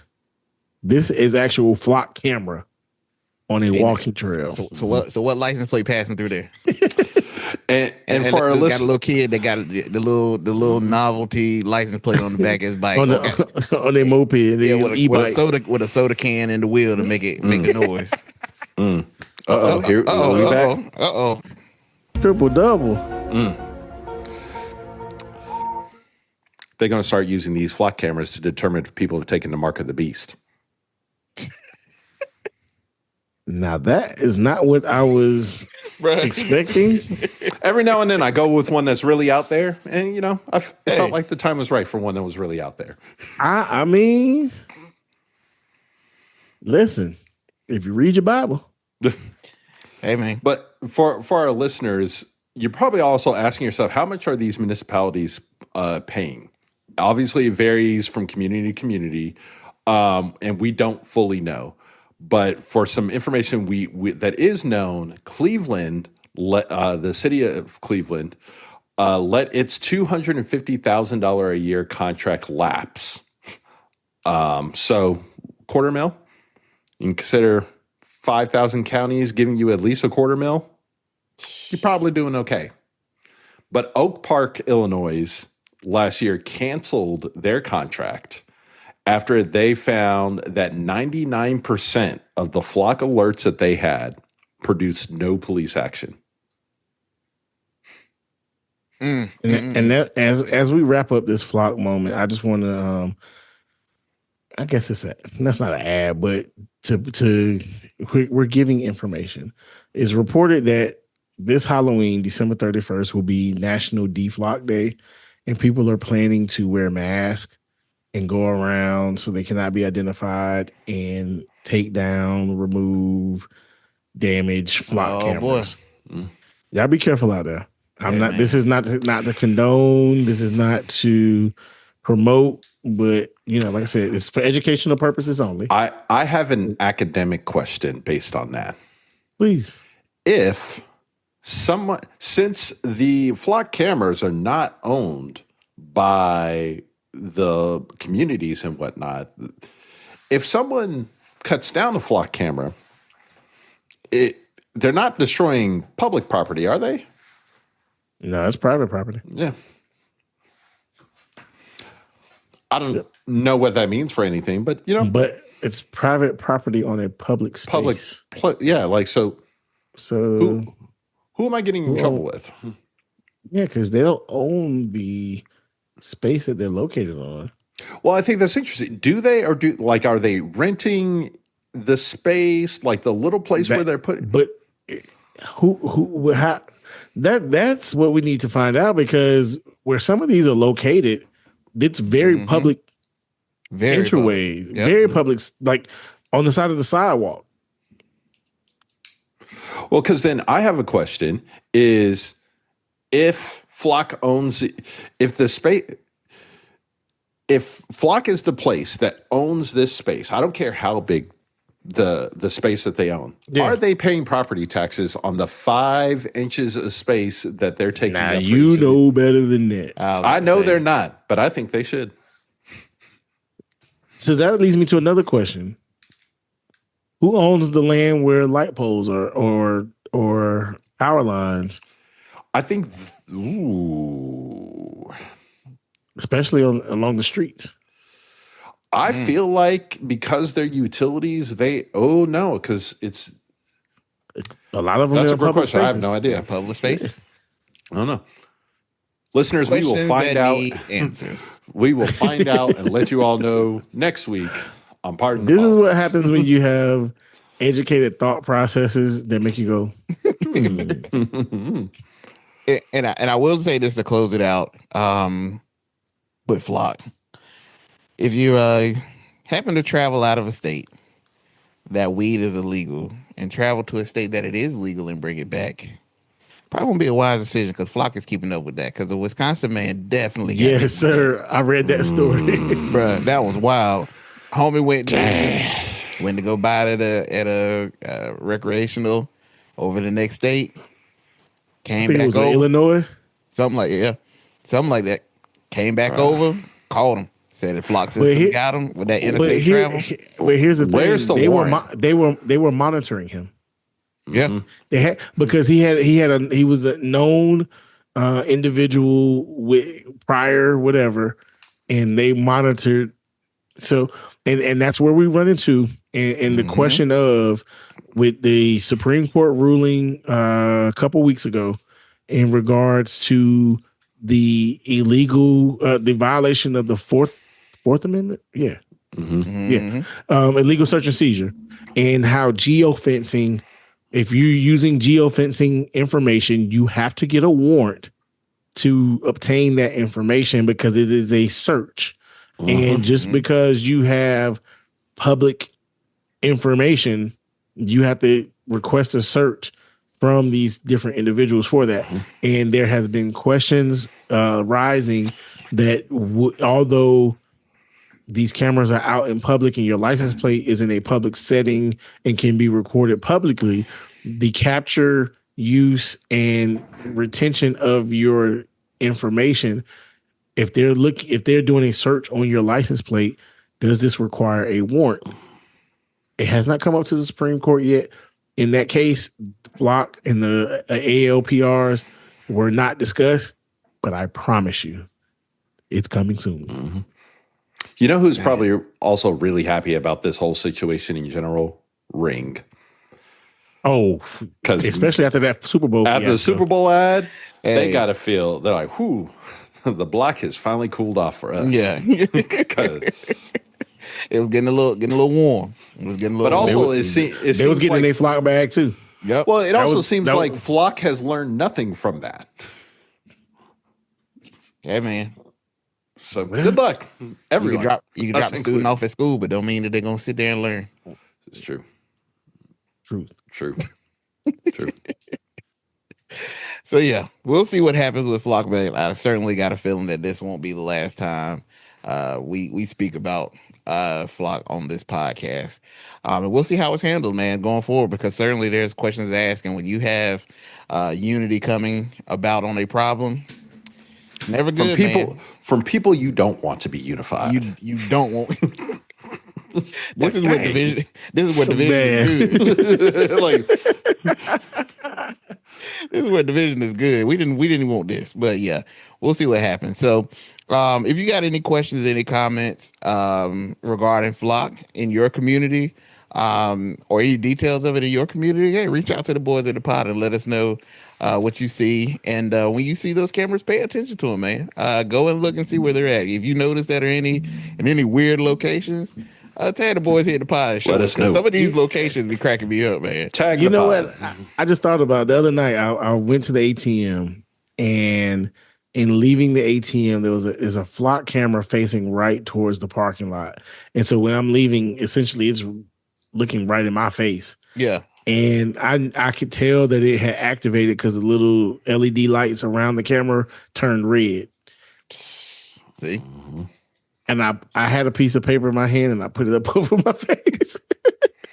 You ain't get me. I ain't I'm about to start carrying away. I'm about to write me some Give me a messages shake. on a piece of paper. And every time I see one, I'm just gonna put it up to my face. Like, I'm about to get a big version of that King Curtis posted saying, "I'm not listening to your rules." Hey, bro.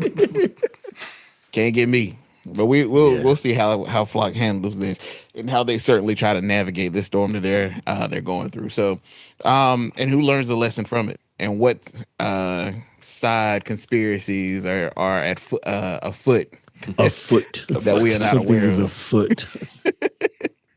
So we will keep you posted, and if you see anything in your community, reach out to the pod and let the boys know as well too. So, with that being said, we'll move right along to our next segment. We spent quite a bit of time on Flock, but something interesting happened this week, and I don't know if you guys are aware of it, but we had someone return off of maternity leave, and she's gone again. How do I Go. say goodbye? Karoline Leavitt is leaving the White House To as the what press secretary at the end of August. we Now, she a good one. A real good one. She a good one because I ain't gonna come off maternity leave just to come back to work and Just say, to come back to leave. To put in her 2 weeks. I'm just gone. She must not have had enough PTO to cover between. Or she came back and saw that the mess she left was worse than what it was. It was not willing to put the energy in to clean it up. Or man. the big one being circulated right now is that she big mad about being on the decoy plane. So let's talk about that real quick because Chuck, I don't know not about, only. Well, you go. Go ahead, brother. Go ahead. I actually don't have that much problem with this whole Trump decoy plane. I don't thing. either. I don't either. No, Listen. I don't think it's the problem with it at all. It's Like so it's the way that people are making it. It's one of the first times where I'm just kind of like, Somebody government moves is smart. doing exactly what I smart. didn't nobody know until well after. Everyone shut up. Everyone was. So let's get full clarity if everybody's not aware. So you heard about the story about Trump getting his big self in the catering cart and going to another plane, and people flew on the decoy plane. Let's rewind a few weeks, about a month or so, and we actually talked about the initial part of this on the pod. Trump was in Turkey. He had flew over to Turkey in the Qatari corruption plane. Look at the thing. We started the pod just right. Corruption. He flew to Turkey in that plane. While he was there, in haste, we had no idea why at the time. In haste, he flew to London. But instead of flying back on the corruption plane, he flew back on OG Air Force One.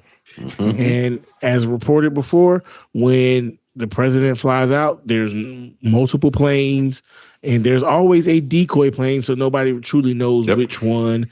This is a security measure. Yep. Now we well established. They get to London, and because of this, the press was like, "Hey, why are you changing up and flying back on OG Air Force One instead of your corruption plane?" Oh, whatever. He gave the spiel or whatever.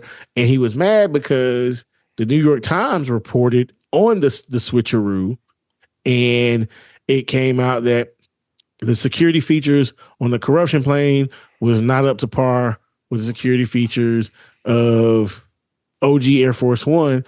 And there was a strike that happened like not too long in this mix. So everybody thought because of the strike and he planned to do, they wanted to be preemptive and fly OG Air Force One to come back just in case there's some kind of retaliation. Because, hey, geography time, folks. Turkey's not far from Iran. They're right very there. Close. Very close. So, hey, they know I'm in this area. They might try something. Now we get present day.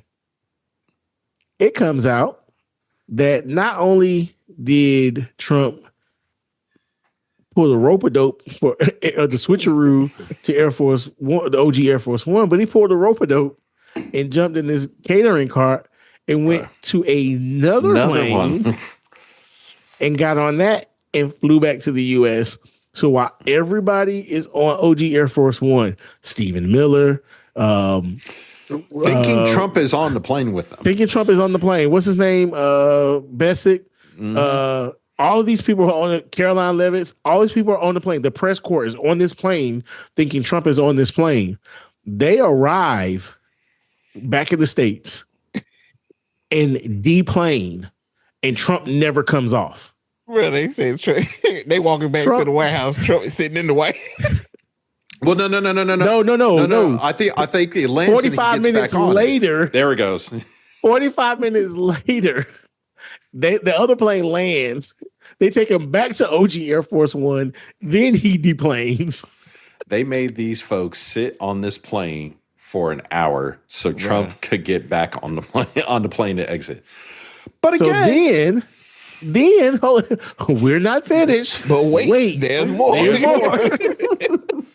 The Washington Post pops a story out that the CIA says, hey, the reason that Trump did this abrupt, all of a sudden, get out of here thing is because there was a story of an attempt on his life. And guess what, folks? It was from Iran. Oh, it was supposed to be by Iran. But it was fake. Allegedly. Fabricated. No, ain't no allegedly. The Washington Post said the CIA said. CIA said it The was CIA said this was a fake attempt fabricated by Israel, told to Trump because of their issues with Turkey. So not only do we have the switcheroo, we have a fabricated falsehood of an assassination attempt. The CIA has to be fed up with Israel. Bruh. So sick on. I'm sick and tired for them to even have someone go to the Washington Post to put this out. When Trump came back, the hoopla was about the switching of the planes, and everybody moved on. This is weeks later that we found out that he jumped in that catering cart and went to a third plane to dip up out of there. Insane. So back to Little Lip Leavitt. She was on that plane. She was on that plane. And now this is where the alleged speculation comes in, and we're having a little fun with this. She was like, hold on. My new baby at the house, my other baby's at the house, and you got me on this plane. On the Summer Jam screen. Not knowing what's going on. Play me like a fiddle. And there was a potential attempt on your life. I mean, and and you somewhere else. What about me? I mean, and it's escorted, like Air Force One's escorted. With fighter jets. But if the president is on the flight, I know a fighter jet is going to put that fighter jet in between that missile and the plane. They're going to do it all. Not you when you up there by yourself. It's like Batman when Bane took over that plane. Somebody got to be found in the wreckage. But it's been circulating that those things are what brought her in as White House press secretary to an abrupt end, which has got to be something, because I just, in my right mind, women have children, go on maternity leave, go back to work all day, every day. I've never met a mother to say, hey, I'm going back to work, and then 2 or 3 weeks later say, you know what? Never mind. Nah, most because some of them, depending on how long you get, 3 months, 4 months, 6 months. 6 months. Most have made up their mind. Yeah, nah, I ain't going back. I ain't going back before they even return. Yep, I ain't coming back. That's a fact. So it's got to be something that caused her to leave. But at any rate, she's leaving at the end of August, and I want to give her at least some props, because we got to sing her. She entered the job, bro. 27 years old. Yeah, hardest press job in DC. Yes, bro. Hardest press job in the history of press secretaries. Yes, also that.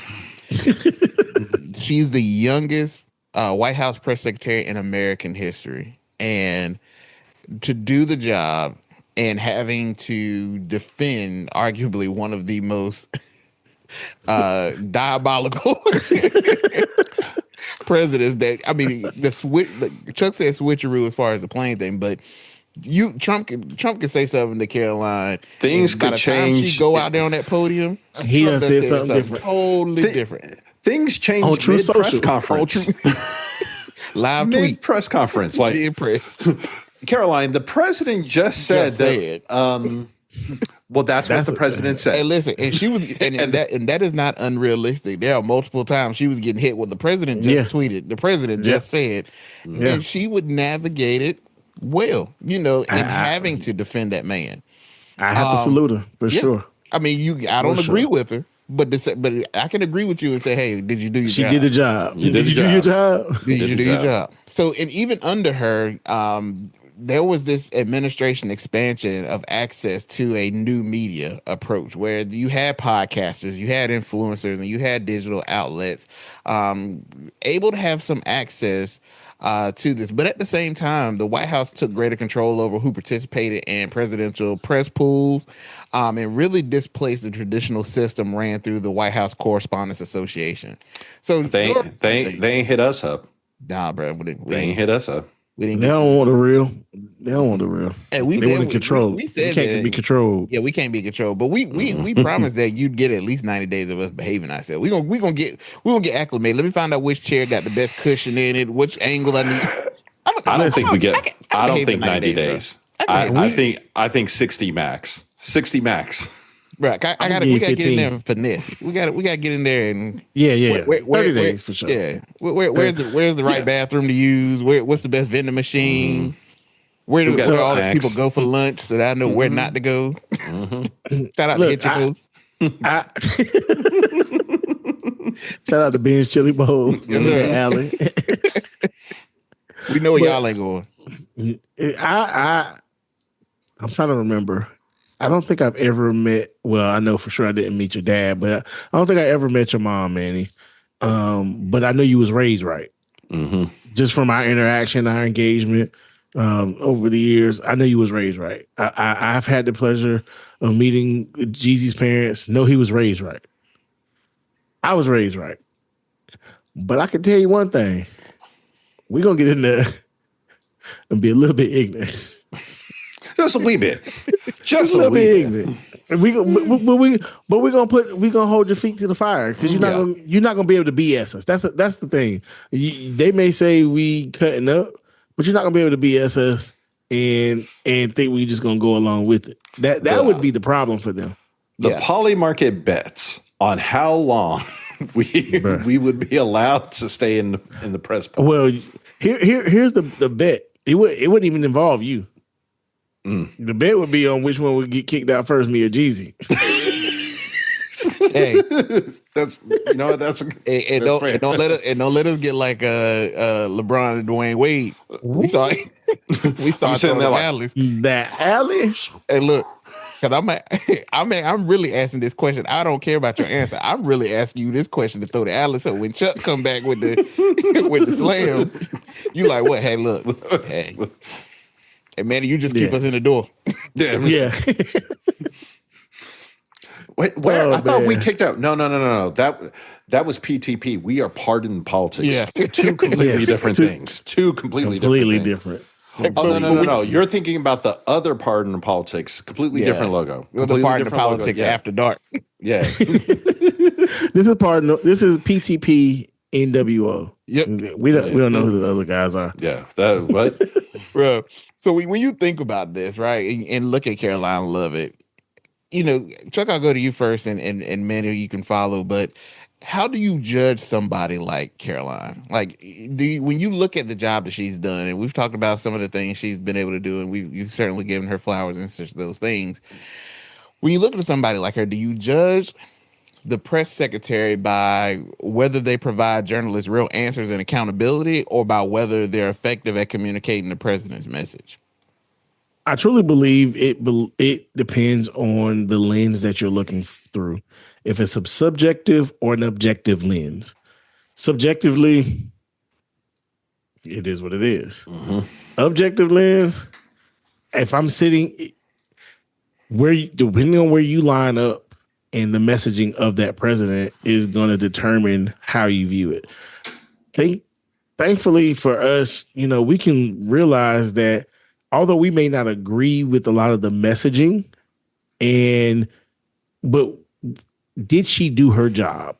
Did she effectively convey the message of the president? And sometimes she had to.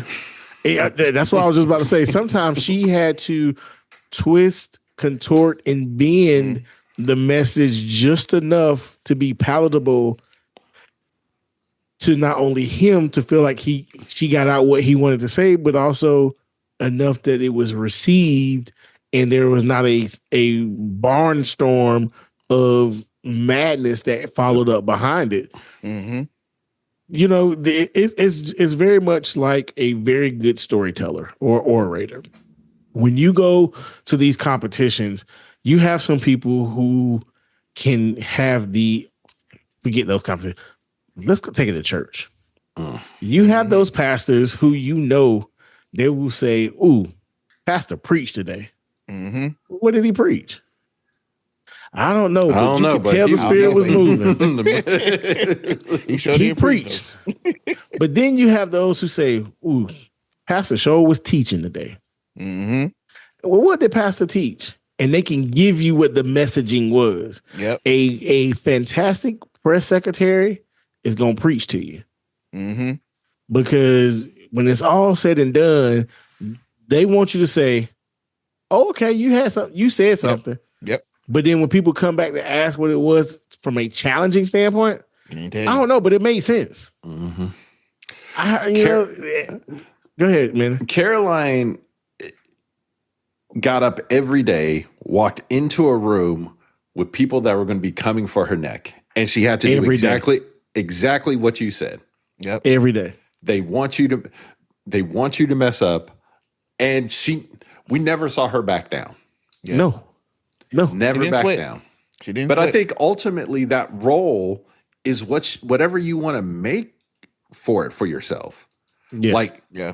She has served the second longest. She's the second longest serving press secretary. The only exception is Sarah Huckabee Sanders, who did 2 years and became governor of an entire state. You can leverage this role into whatever you want. What I know. So did she? To what Chuck said, did she do her job? Absolutely. Did she do a great job of it? If you take away the subject matter, she did amazingly. Yes.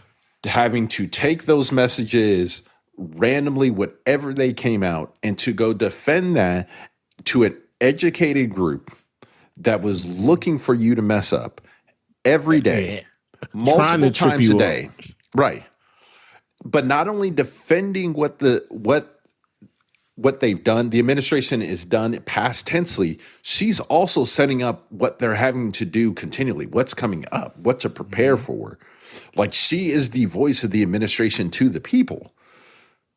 She did a great job for what she was asked to do. Now, did what she do actually help us as a country? Absolutely not. Absolutely not. Because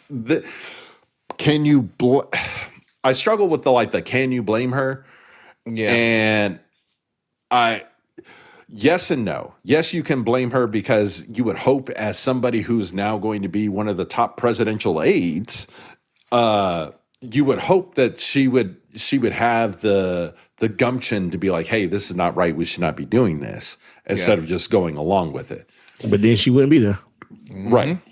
It'll be interesting what's next for Karoline, because obviously Trump has made known that, certainly while she is stepping down in this role, she will certainly not be, vanishing in the dust in the wind.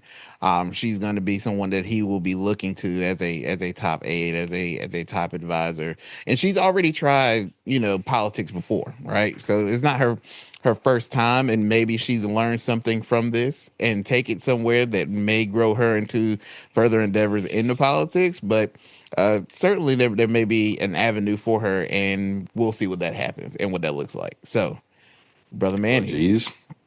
Oh, I think we're making up for lost time. Oh, yeah, because we went easy on y'all. I actually don't believe she's going to be the presidential advisor. Oh, yeah, I agree with that. I think Trump did this announcement because she knows too much.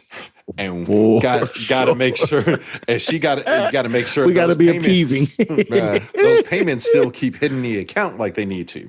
Hey. Yes, sir. Yes, sir. He said that book can't come out yet. Nope. Oh no. Nope. Oh no. Hold on. You gotta wait. I'm in that ground for that book to come out. Yeah. And then maybe another year or two before. After I'm in the ground, go ahead and start writing it. Yeah. But don't do like they're doing Lindsey Graham. Mm-hmm. Yep. Nope. They ready. They said the NDA's expired. Seething. Right now, they just negotiating offers right now, but it's ready. That's right. They ready. They showed up at the funeral with the doctor just checking the pulse to confirm. Hey, like, all right. or knock on it like Trump did. Tap. Nope. Yeah, All right, buddy. He answered. All right, buddy. Going on. But Manny, I agree. I definitely agree. Where she'd failed, though, and it's coming out now, and we're getting ready to see it over the next couple months, is it's coming out from insiders, is that she did not, because of how she ran that office, and I don't know if it was a her thing or an age thing or a state of the administration thing. In comparison to other previous press secretaries, usually there's a pipeline set up. So okay, when this person's gone, when, Caroline goes to do something else, person X is getting ready to step up. She never really set that up. So it's like a big I think that was mob. intentional, though. Oh, I think it was intentional. I think because one of the other things that came out right around the same time, the rumors of her quitting because of the plane, was that she had no intentions of leaving the White House anytime soon. Yeah.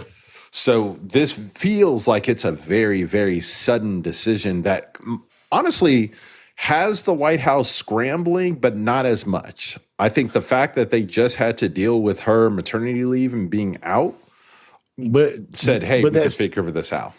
But the reason I say it's very intentional, in my opinion, I referenced her maternity leave and them saying that essentially they'll have a spokesman in rotation, kind of like a running back by committee thing, because to what you said, she knows too much, and having too many people in that pipeline, which means a chain of communication, which means they'll know too much, opens the door to too many people knowing too much, and they're doing too much, and everybody ain't built the same. Listen, she's a bulldog in the skirt. She's a beast with it. I tip my hat out of respect for how strong she was in her role, regardless if I don't agree with her or not in the fundamental and foundational nature of things. But we can point out when someone's doing a good job. When you're doing a hell of a job, you're doing a hell of a job. And it's going to be interesting to see how they roll this thing out, because that it's corruption. It's corruption.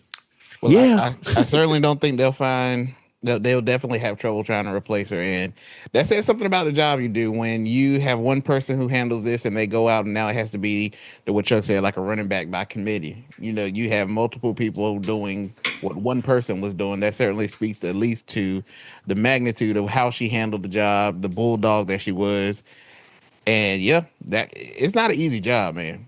It's not an easy job trying to defend Trump and his words when they change like a revolving door. But someone's got to do it. I didn't say that. Some say he changed his thoughts like he changed his drawers. And according to the reporting on the smells coming out of the West Wing, that's a lot. Not very. That's what destroyed the East Wing. Yes, sir. He tore the commodes in that pipe. He tore that pipe and slam up. And they said, you know what? The entire thing got to go. One of them diapers got stuck down in the drainage system. They said, "Hey man, listen, we got to start over. We got to get brand new pipes over here, man. Them old pipes, man, you can't." Weren't made for all that. They got the sewage company up there draining the septic tank twice a week. Forget don't flush a paper towel. Don't flush this to pigs. Bro, that White House wasn't built for the amount of McDonald's that is being constantly consumed. No, it wasn't. No, they should have just got him one of the bathroom trailers out back. They got some nice ones now. They got some real nice ones. My facility that's up in Columbus, Ohio. I happened to go up there and I seen how nice it was. Well, I was like, bro, this is low-key kind of luxury. I went to a music festival and I had VIP, and the VIP, I guess you call it urinal or whatever, was like You can go in there and you wash your hands, turn around, and stretch your arms out. I was like, got space for activities. It was nice enough. They ain't give you the poor people's porta potty. Oh no! It was a lavatory, a mobile lavatory, not a porta potty. See, Trump be dropping them porta potty joints up in their White House. That's the problem. You got to take that outside, bro. Mm-hmm. That's where you got to dig a hole for. Outhouse on wheels. So yeah, man, Karoline, I'm sure that you will be missed by this administration and the work that you've done. I'm gonna be interested to see what happens next and where they go from here. Certainly at a critical time where you need your A1 player, bro. You need to start playing. You got to. You need to start playing now. You start playing. Just pull the Andrew Luck and retired at the preseason. Luke Kuechly. I'm done. Oh man, it's gonna be tough, man. So we'll see what happens with who fills those roles. I know one name probably be floating around. Marco Rubio.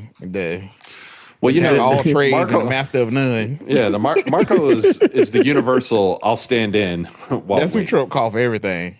Trump called him for everything. Hey, we got an opening. Call Marco. Get Marco to do it. So, but yeah, that's the price of keeping your parents in the States when they're illegal. Or bad mouthing Trump and thought that he forgot about it. That too. Hey, everybody gonna pay. They keep the receipts.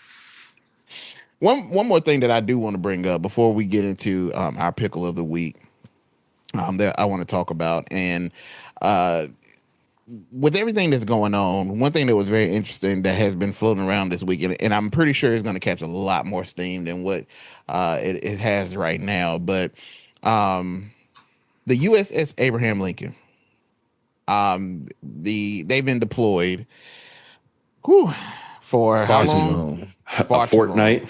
A few fortnights. They have been. It's about 5,000 sailors and Marines. They've been left San Diego. Yep, November the 21st. Yep, nope. So they've been gone since November the 21st, 2025. They were originally deployed toward the Pacific, but they got redirected to the Middle East and have spent much of their deployment supporting U.S. operations against Iran. Now, this is where this is very, very. This is a nasty situation. You out there in the Middle East, yeah, literally and figuratively. You're out there supporting operations, and you don't even know what those operations are. Cause what are they doing? That's what do you? They are out in the middle of the Middle East, supporting an operation that has no clear structure, no clear direction, and many you would say are asking, where is the war even going? And as of this past week, the Navy itself says that it has been deployed for 266 days, and 200 of those days have been in the combat zone while flying more than 10,000 sorties and dropping 1.5 billion pounds of ordnance. So you look at this situation, and they're just out there. And these conditions have been terrible. And we are getting reports now that the mental health of these sailors has deteriorated so much to a point that there have been reports of numerous sailors trying to jump overboard. One even reporting that one did jump over, and at least was confirmed that he did have a life jacket on. They were able to rescue him. They got with the doctor aboard the ship, and he said that they classified it as just mental exhaustion. So even families are speaking. I think some 200 families have spoke up and said, hey, look, I'm concerned because communication has gotten terrible. Resources have gotten terrible. There are some reports that it's alleged that they've had meals such as a cup of rice and 2 tortillas, which if it's white rice, meal. That's already a struggle meal. If it's white rice, calling it a struggle meal is nice, bro. Yeah. There's some homeless people that'll turn their nose up at that. That is. There's some dogs that'll turn their nose up at that. And these are our servicemen who don't have the resources that they need. And then this past week, you had the president open his mouth, and they asked him. And this I know Trump is this. Wait. Before we get to that, I think a key point. Actually, go on in Trump. We'll circle back to that point. Okay, so. this is how I know Trump is declining at a rapid rate, because he's at one point he at least kind of was careful with his words, kind of. But in this conversation he had this past week with a reporter, he said outright and very clear and direct, I don't think they've been out there long enough. Nasty. Which is insane. Nasty. Especially insane from a draft dodger. Woo. Bro, yes. Brother. I had that same thought when I heard that clip. You haven't even been in these conditions. So to say this, and you have these families who are worried about their family, can't reach their family or communicate to them, at least in a manner where they feel like they're safe. How do you, as the president, say something like this? Well, because you have dementia and you just be saying things. But it's running from accountability at this standpoint. Yes. And Congress, I'm looking at you too, because you have culpability. Been looking at you cowards. Looking at you cowards. This is still very much an unauthorized war. Yes. But one of the reasons why this situation is as bad as it is because in the very early days, my understanding is very early days of the war, one of the operating bases that would usually be sending supplies to ships out in the coast was completely blown off the map. So that infrastructure is gone. It's been gone for 6 months, and they haven't replaced that. And I feel for them, because again, at the end of the day, very much so, they are literally defending us. Literally defending us. Literally. And it's sad, bro. And I think it really just shows a very clear picture of what this war represents and the chaos surrounding it. I mean, you literally leave these people out there. You send them out there knowing that they should have been docked before they even went out there. You send them out there without the resources. And then when those resources are, no longer available to what you said about the ship, there's no plan to do anything about it. There's nothing. And now all of a sudden, because everybody's making a fuss and hoopla about, we're going to send the USS George Washington to relieve them. But in doing that, now you leave the Pacific open, because now the Washington won't be here. This all goes back to a point that Chuck made when this all started. This administration rushed into this entirely too fast. Yep. Without the strategic planning necessary to pull off a conflict like this. Because if you were, guess what? You would have put boats out there right around the time that you were planning to do it that were fully stocked, that were planning. Trump, if you feel like they should have been able to stay out there longer, well, cool. You should have probably made sure there was a plan to make sure they had the supplies to keep them out there longer. Yeah. And let's throw Pete Hegseth in there, because his comments weren't much better. The severity of the conditions is not as bad as they're saying it is. The media and their coverage is misrepresenting what's going on, sir. And the average time, and there's been sellers who have posted on social media who've been deployed before, about 6 months, give or take. These sailors are approaching 9 months with no clear indication of when they'll be leaving. Because what you got to realize is they were docked in San Diego. Yeah, San Diego. They're in the Middle East. You're not coming. So it's not going to take. Forget that. I don't even care if they were going to Virginia. It's not like they're going home in a couple of hours. Nah. They still got to sail all the way back home.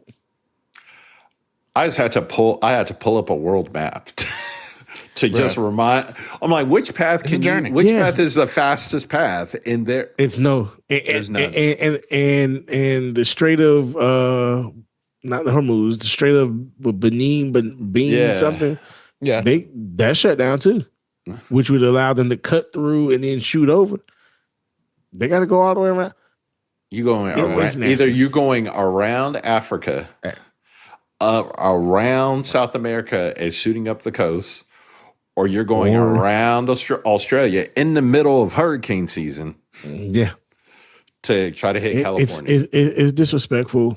It's nasty. The record for a carrier group being out there is 325 days. Oh, sorry. 326 days. They might tip to it. Yeah. The USS Dwight D. Eisenhower has the record with 320. I'm sorry. The USS Gerald Ford. Sorry.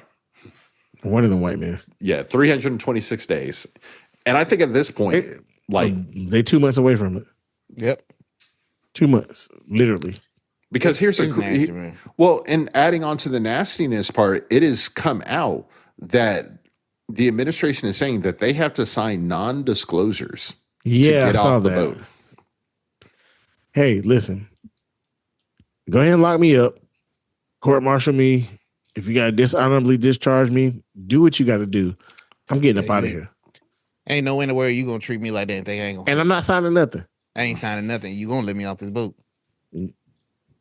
One way or another, somebody get up. Either you getting up out this boat, then I'm leaving, or I'm getting up out this boat. But we getting up out this boat. Mm-hmm. Right. And the thing that really pisses me off about it is stop with the whole strong, like all this strong talk, all this so resilient, and even the acting Navy secretary came out with his statement talking about these sailors have been pushed to their limits, but they haven't broken. Bruh, you got multiple mental health cases actively snapping as we speak. But this is my thing: how do you treat a mental health case if I'm still in the situation where you just doping me up? That ain't good for them. Or locking me away. Mm-hmm. Yeah. Like, bro,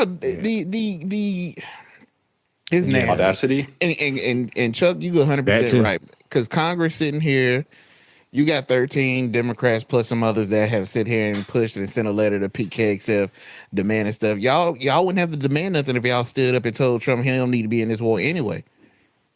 Yep. So don't sit here and try to be worried about. I can't stand when people y'all worried about the troops now when it's convenient. Or y'all got something y'all can pitch y'all hat on and fuss about. Y'all weren't worried about it when y'all let Trump send him out there and y'all ain't say or do nothing about it. Y'all got Congress has real culpability, and the reporting on it is wild right now because it's doing it as if Congress has no culpability in it, and they entirely do. They entirely do. Right. Entirely.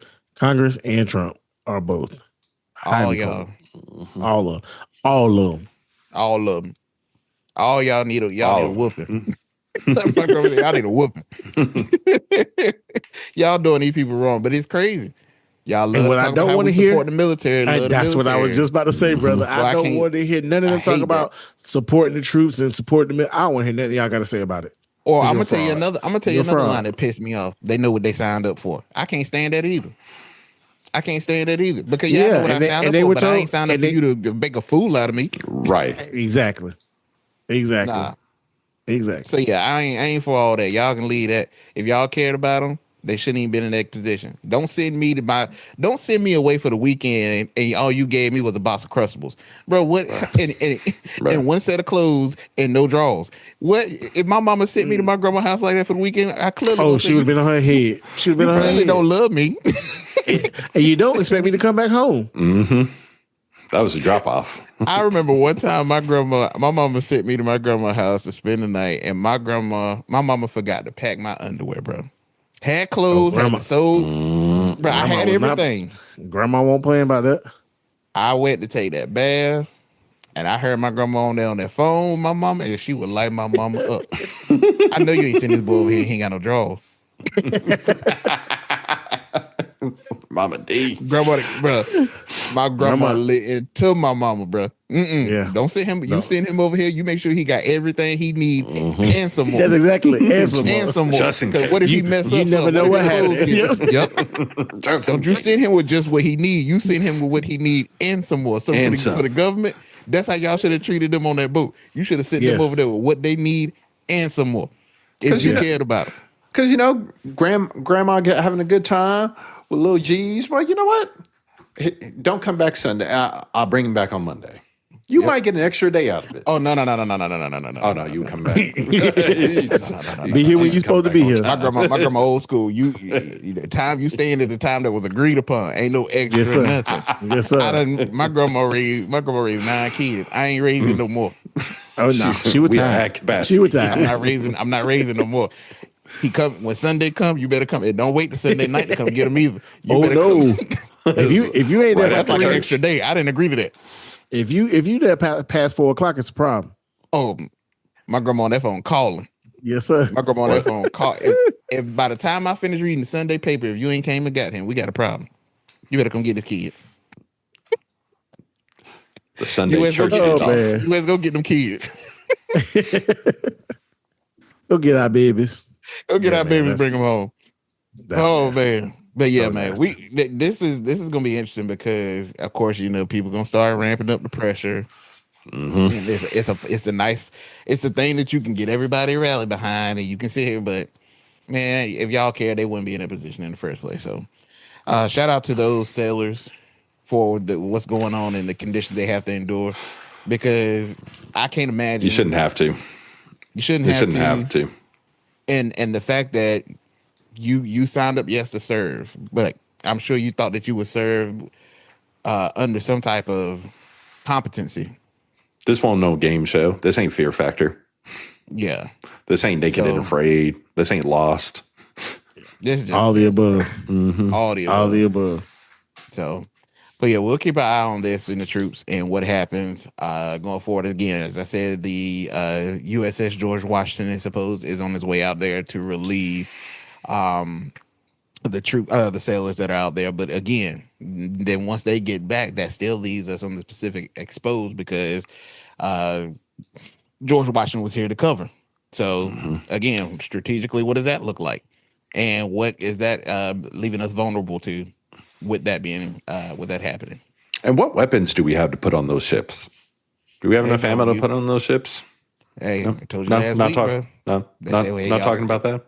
Y'all got a couple of days. We need to know how fast y'all can. We need y'all to replenish. We need y'all crank these out quick. They're on Amazon right now trying to say, hey, can we order a couple of cases, see if we can hold it over? Oh, cool. It got next day delivery. I was saying, and can you send it overnight? Hey, listen, I got that overnight. It'll be here between 4 a.m. and 8 a.m. Get a couple of them drones. Yep. For $2, we'll get there. We'll get it there at 10 o'clock. That Prime account going crazy. Man. Well, that leads us to the point of our episode, guys, where we are now at the pickle of the week. When I get us all into the biggest pickle any of us had ever seen. All right, man. Another pickle. At this point, everybody's at least been around at least once. We are the pickle. But this pickle of the week is a little different, because the people in the pickle jar didn't even vote for anybody. They didn't appoint anybody, and probably don't even know what an executive order is. The pickle of the week goes to America's children. Whitney Houston told us that if we believe the children are our future, and they may not make it to the future. It's nasty. On August the 10th, President Trump got out one of his massive Sharpies and signed an executive order establishing what his administration calls the Golden Standard Childhood Vaccine Recommendations. First of all, I ain't taking no recommendation from a man that thought that if we just rolled everybody out during COVID in the sun, we'd be all right. And let them drink bleach. And drink bleach. But the administration says the goal is parental choice, informed consent, and bringing the United States closer to vaccination practices in other developed countries. And I want to be really precise here when I say this. Trump did not ban childhood vaccines. I just want to make that clear. But the order does make some significant changes to what the federal government says should routinely be recommended.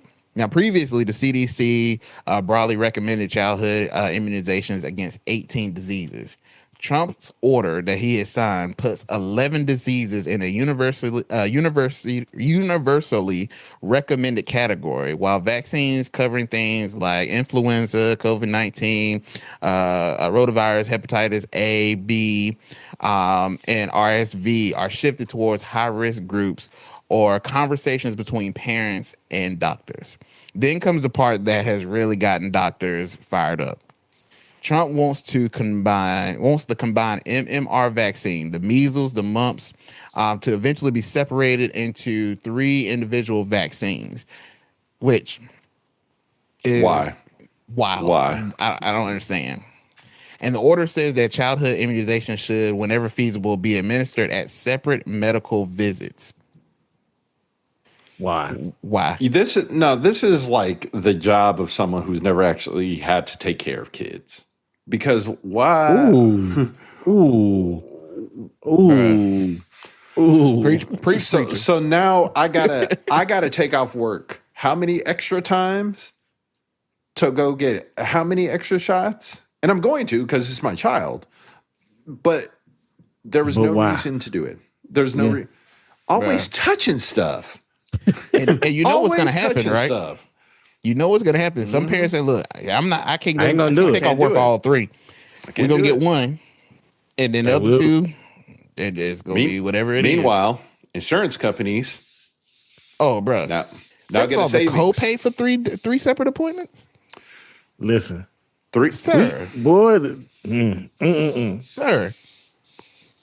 So right now, America is already dealing with 2,566 confirmed measles cases in 2026 as of August the 13th. And the CDC says 2 doses of MMR are about 97% effective at preventing measles. But you know what's even more protective? Getting all of them. Yeah. So Republican Senator Bill Cassidy, who is a physician, came out against Trump's order, saying that the president doesn't have the medical expertise to make these changes, and emphasizes that vaccines do not cause autism. The American Academy of Pediatrics has also warned that the order could create confusion and cause families to delay vaccination. So you already have, which I call a war on vaccinations, where you're already getting this misinformation where people feel skeptical about it. And then you keep throwing all these skeptics and you keep throwing all these falsehoods at this vaccination. And now, to make matters worse, you're making it harder to be vaccinated. So what are we doing? And to what Manny just said, why are we touching this? I don't know if y'all heard that. First of all, measles is going crazy. Crazy. At one point, measles was like gone. At one point, we talked about measles in yesteryear. Yes. Yeah. Yes. Y'all remember when people had measles? We had got rid of this. This was no longer a problem. We are at a point, but I don't know if y'all realize, but this past week it was reported in North Florida that there were multiple cases of the virus that is considered leprosy. Unclean. People are, bro. The last time I ain't heard about leprosy since the Bible. Thank you. There's somebody in the year of our Lord Savior Jesus Christ 2026 walking around, and we don't have no river of Jordan for you to go dip in 7 times. or no pool that's troubled. None. Yeah, the best we can give you is the Fountain of Youth in St. Augustine. Or the hot tub time machine. Or the beach in Galveston, Texas. Like, what Chuck said, that dirty water down there. So you have Trump signing this executive order, which I'm sure God knows Worm Brain had to be behind it. Oh, you know Worm Brain was... He's in close vicinity. Yes. Worm Brain had to be behind it. And you just make matters worse when it's already misinformation, some confusion medically. Some parents don't understand these vaccinations. But they say, okay, I trust my doctor that says, okay, if my doctor says this is what my kid needs, this is what my kid needs. Now you've thrown this the school curveball. system says. Thank you. The school system tells you. Now you have this curveball that's being thrown that say, hey, you know what? You need to start questioning. You probably don't need this. And if you decide that you need this, guess how I'm going to punish you? I'm going to make you get 3 separate doctor's appointments for it. Right. Insane. So to our children, you didn't vote for this. You didn't send anybody up. Right, you did not ask for this. And this is sad that you have an administration that he could be attacking so many different things that would benefit the lives of Americans. Instead, you decide to choose how you can destroy the future of our children. And health is one of them. And if it's worked, if it ain't broke, don't fix it. Stop touching stuff. You're bringing measles back. You're bringing leprosy back. Bruh, I don't know what else Bible sicknesses we about to start bringing Remember, back. we had that. We had those bugs making its way up from South America. Bruh. The flies. Sorry, the flies. Yeah. Next thing you know, It's gonna be frogs. the farmers are already struggling. The plague. We already got the locusts about to come back. Well, I mean, they recalling everything because it ain't. It's contaminated and Eggs the bag. the eggs back. Was it 1 million eggs recalled? Bro, Yep. that was a. And I love me some nice fried scrambled eggs, bro. You know, the scrambled nice, bro. Well, I went to Waffle House the other day. Oh man, I ain't been to Waffle House in a little minute. I need to go. That was my first time going in a while. it had been a while, bro. I went one time when they had that charge for them eggs, and that didn't sit right with my spirit. Listen, it don't sit right with my spirit at a All-Star $16. $16. We were Every now proper and then, people. bro. Every now and then, bro, you got to go there and you got to get them scrambled eggs in that dirty pan, bro. Got to. Got to. That's what the flavor. Whatever that when they dip that ladle in that oil, whatever that oil is, I don't know what it is, but When It's I supposed go, to be melted butter. Supposed to be. that when ain't, I that look like movie butter. when I go to Waffle House, I get the hash brown scramble bowl with the eggs, the hash brown, and Yeah. the bacon. Oh yeah, Yeah. yeah, bro. Throw some Tabasco on that. Get a waffle. And I gotta have my grits with some cheese, bro. Got to. So yeah, man, children, we're gonna be praying for y'all because we do believe the children are our future. But you can't get to the future if you're not healthy. Yeah. And if you got a president shooting you in the foot with vaccines, you can't make any decision. So hopefully you got competent parents that would. But we starting to see some of those don't make the right decision either. Lord knows. So we praying for y'all. We're gonna keep y'all lifted in prayer. Wait a second before we Lord. leave. This guy's on the road. I got them from everywhere. So,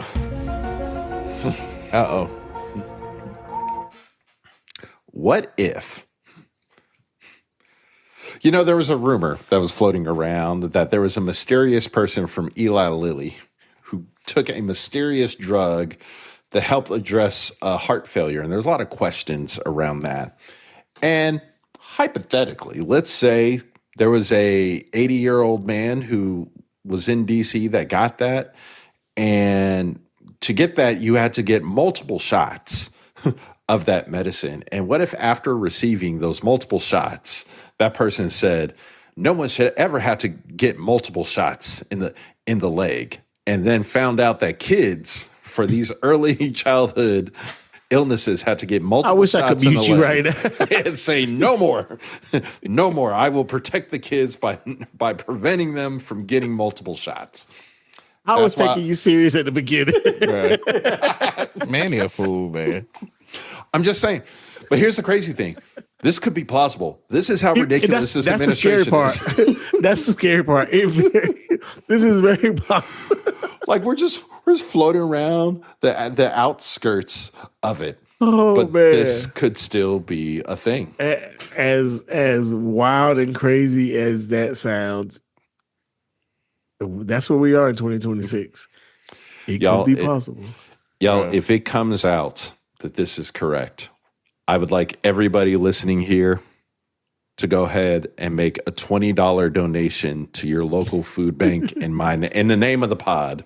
That's right. If this prediction is correct, everyone listening to this must donate $20 to their local food bank in the name of the PTP pod. That's a deal. That's the deal, y'all. That's a deal. All right. Well, children, we'll keep praying for you. So we've reached that part of our episode where we are now at the spotlight of the week. So my brothers, what is your spotlight for the week? Well, this is an interesting one. Yeah, I was about to say this is very interesting. We're going to do something we haven't done before. And we don't know how this is going to go. So we're all trying this at the same time. But we usually give each other like a high level of what our spotlights are going to be. And maybe it's just a testament of how long we've been doing this pod, or just in general, we all kind of think the same. But I'm actually also low-key surprised this hasn't happened sooner, Chuck. You're right. You're right. Chuck and I have landed on the same spotlight, and we were going to think, oh, okay, one of us will switch. No, this is good. So no, this is a good one. This is a good one. So we'll share in this experience. So I'm going to kick it off to you, Chuck. Yes. So this week, actually days ago, the Wall Street Journal dropped an exclusive reporting that World Liberty Financial, for those who don't know who World Liberty Financial is, this is the Trump family's flagship crypto venture. Yeah, that crypto crypto you're thinking about. That they con people over. Yeah, that crypto. Mm-hmm. Says that it's Don, Eric, and Barron all over. Yeah. That crypto. Says its trust company has received preliminary approval from the Office of Comptroller of the Currency to become a bank. Bruh. Now, let's to not take too much time on this, because this is the end of the pod, and we do appreciate y'all sticking around this long. We started this podcast with a sound clip, and I want Jeezy to play that clip one more time. Corruption is not bad. Corruption is only bad if I'm not involved. Yes. But if I'm part of that corruption, I'll defend it. I defend it. Yes. I'm not defending this. For the record, we are not part of this, and we are not defending We're not defending it being a spotlight. This is it being a spotlight, and we want to emphasize the level of corruption on this. And let's make this clear. This is a Trump family personal crypto firm has received approval from a Trump appointee to operate as a bank. Let that sit in for a second. Bro. The president of the United States appointed the individual in a position, and that individual, there's no separation. There's no separation. Has approved Trump's family entity that he's a part of to operate as a bank. And go ahead, man. And for you guys, when we say when they can operate as a bank, partially think about it how you interact with the bank, but it's a little bit different. So this organization, if finally approved, it can't take insured deposits or make loans like you would see out of your traditional, your Bank of America, your commercial banks. And that nuance matters because it's really about how you're able to kind of move money around. But what it can do, it can custody institutional assets and issues and redeem about $4 billion worth of its own stablecoin. So it is using a currency that it is creating and reissuing that under the guise of other assets. And the reason my brother makes this point is because in the instance of a BOA, a Wells Fargo, it would take millions of customers and billions of assets to be able to, for a new entity to come out, to be able to hit those marks. But when they're operating in this capacity, it only takes a select few with large quantities of assets to move around And then the wonderful thing about this, or from their end, they don't have to report this information to the public. And then also like a traditional bank, where if you're going to operate in every state, you have to set up 50 different states of compliance and setup. Yep. This one federal charter will cover the entire country. So any state regulations, nothing. Your supervisory organization is under the control of the executive branch of the United States. So the person in the organization that owns 38% of the bank is also low key. Not low key. Not low key. I'm about to say high key. Super high key. Controls the organization that is in charge of policing and directing your organization and investigating your organization to make sure they're doing things above board. Corruption. Yeah. Corruption. So it's more corruption. We've seen instances of insider trading. We've seen the writing on the wall. Mm-hmm. But again, nobody is stamping up, putting the big girl britches on, and checking this. It's like writing your own permission slip and having your boss sign it. No, you're writing your own permission slip, and the boss is the sponsor of the trip. He's just like, I'm going with you. What are you talking about? Yes. Going together. Like, yeah, I'm gonna give you permission to go. We going together. Like this is, and this is not a part of this, but then you have JD Vance coming out and saying that he does not want the US dollar to be the world reserve currency anymore. It's nasty. That's why the children, another wild statement. Yeah. And this shows how we are so synced without even trying. The pickle was about the future and the children. Mm-hmm. And they're doing everything they can to ruin the future for the children.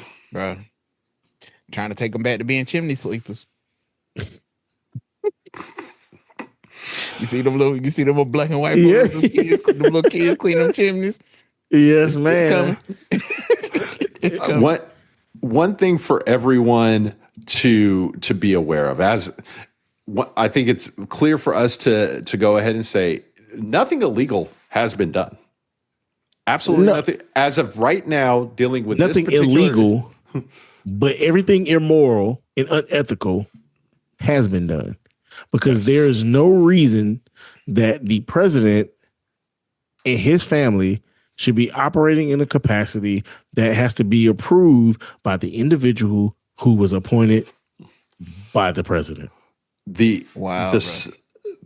an additional spotlight here, linked to this, is the Clarity Act. It is also known as the Digital Asset Market Clarity Act, which aims to establish a regulatory framework for digital commodities in the U.S. By setting up the SEC as the controlling organization. So it'll be really interesting to see as this progresses. Because again, this happened Thursday of the previous week, depending on when you're listening to this. So we have not heard a lot of reactions from this yet. But it'll be interesting to see how this kind of plays out over the next couple of months. Not to mention the rescinding of the regulation to for the beneficial business owner, where companies had to let the government know who owns the company, and that has been rescinded. But like I said, we can go down this hole for forever. Yep. We're at the end of the pod. We appreciate y'all. So I'm done there, brother. My last note here is that in history, there's only been 40 other charters approved. History, 40. So, And none of them were sitting presidents. 0. This is the first one. First time. Corruption. Well, for my spotlight to end the episode up, we're gonna head out west and talk about Lake Powell. Lake They Powell down bad. Bruh. Down Lake Powell bad. has now fallen to what appears to be its lowest level on record. On Saturday, the reservoir dropped to 3,519.91 feet, barely below the previous record set in April 2023. Federal officials say that the reading is still provisional because we're talking about a difference of 1/100th of a foot. But experts say the larger point is unavoidable, is that Lake Powell is still falling. So this is why this is concerning. Lake Mead, it just hit its own record low less than 2 weeks ago. So when you combine the water stored in Mead and in Powell, researchers are saying that you have to go all the way back to 1957 before Lake Powell even existed to find a combined level this low. Oh, God. Yeah. That's scary. My mom was born in 1957. Right, that's a long time ago. Yeah. Now, together, they're basically the savings account for the Colorado River, providing water use for communities, farms, and tribes throughout the Southwest and Mexico, while also supporting hydroelectric power. But this is why it's my spotlight. The government just released its final environmental review for how Lake Powell and Lake Mead should be managed after the current operating rules expire. And the 7 Colorado River Basin states have already failed to reach their own agreement after years of negotiation. So this is the part that comes up now to watch. Who is going to be forced to use less water? And how painful are those cuts going to be? Now, agriculture is likely to be right in the middle of that fight because roughly 70% of Colorado River water use goes towards agriculture, according to experts, which means that the reduction could eventually show up not necessarily when we turn on or when they turn on the faucet, but when you walk in that grocery store. And they even have said one good snow isn't going to fix this.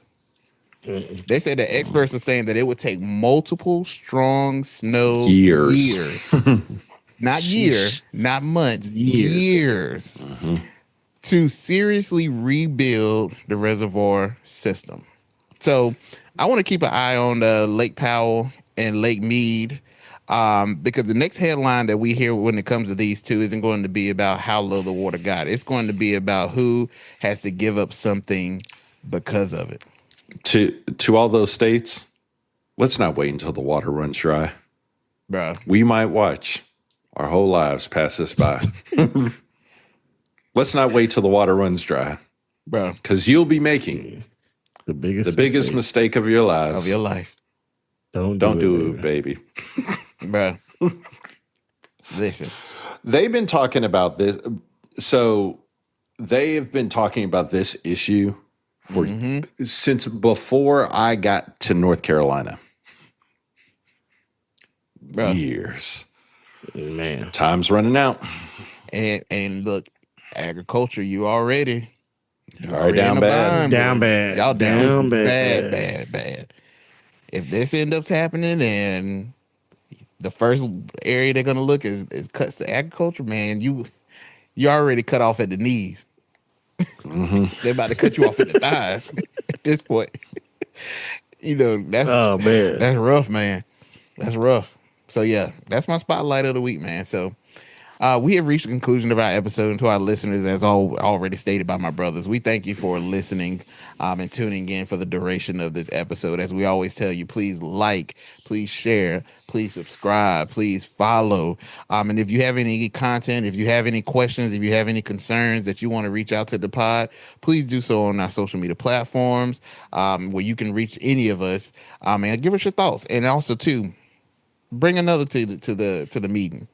Don't come by yourself. If you listen and you enjoy what you hear. Tell a friend to tell a friend. Hey, just tell somebody.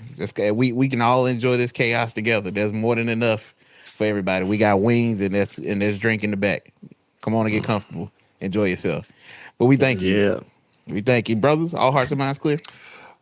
brother. Yeah. I just got to say something. Okay. I just got to say something. I'm going to get real Go ahead, serious brother. at the end of the prod. Go ahead, brother. Historically, African American people do not commit suicide by hanging themselves. Not that it doesn't happen, on average. So every time there is one, we should probably start that conversation with, this looks suspicious. And you guys are probably like, man, what? You guys listening, what are you talking about? Well, Raleigh, unfortunately, yesterday there was somebody found hanging from a tree, who unfortunately has passed, and it has been classified as not suspicious, no foul play being involved, not being an expert in law enforcement. I'll start with that. Not having done the investigation. All I know is what I've seen from comments from the police and the news. And for the timing of which they found this young man and the location of which that they found this young man, I find, and the events that were happening less than 2 blocks away, I find it very, very hard and difficult to find a scenario in which someone was able to commit suicide and no one been able to intervene. By themselves commit suicide and no one be able to. I find it very, very hard to believe. I believe in people. And I believe most people, if they would have seen someone trying to do this, would have tried to intervene. So I find it very, very hard to see this as no foul play being involved. And it may came out that there was not. But to announce that as so quickly afterwards, let's do the research. If you took nothing from our flock conversation, let's do the research. Let's be accurate with what we're looking at, and let's make the correct decisions. Definitely thoughts and prayers to that young man's family, who is now having to process that loss. To anyone, if you're dealing with mental issues, mental traumas, please seek help. Friend, the suicide hotline, please reach out. If you have a friend that you are concerned about, check in on your friends, especially the strong ones. Yes. Especially the strong ones. Especially because they don't talk. These boys that I'm on with, we chat all the time. And all it takes is for someone to be a little bit quiet for about 6 hours. Hey, bro, look, And we're like, hey, what's going on? What's going on? We're going to send no folks to do a wellness check on you. But look out for one another, y'all. Yeah. Pray for each other, as we will continue doing the same. Yes, sir. That was kind of a sad way to end the pod. And No, it was needed, brother. It was definitely needed. It was needed. Definitely needed. In more ways than one, it was definitely needed because somebody out there need to hear it, brother. Yeah. So yeah.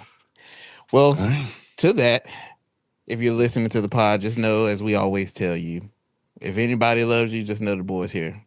We love you. We love y'all. We love you. We thank you for tuning in and lending us your ear. And we hope to see you at the next episode. So take care, world. We'll see you then. Peace. Peace.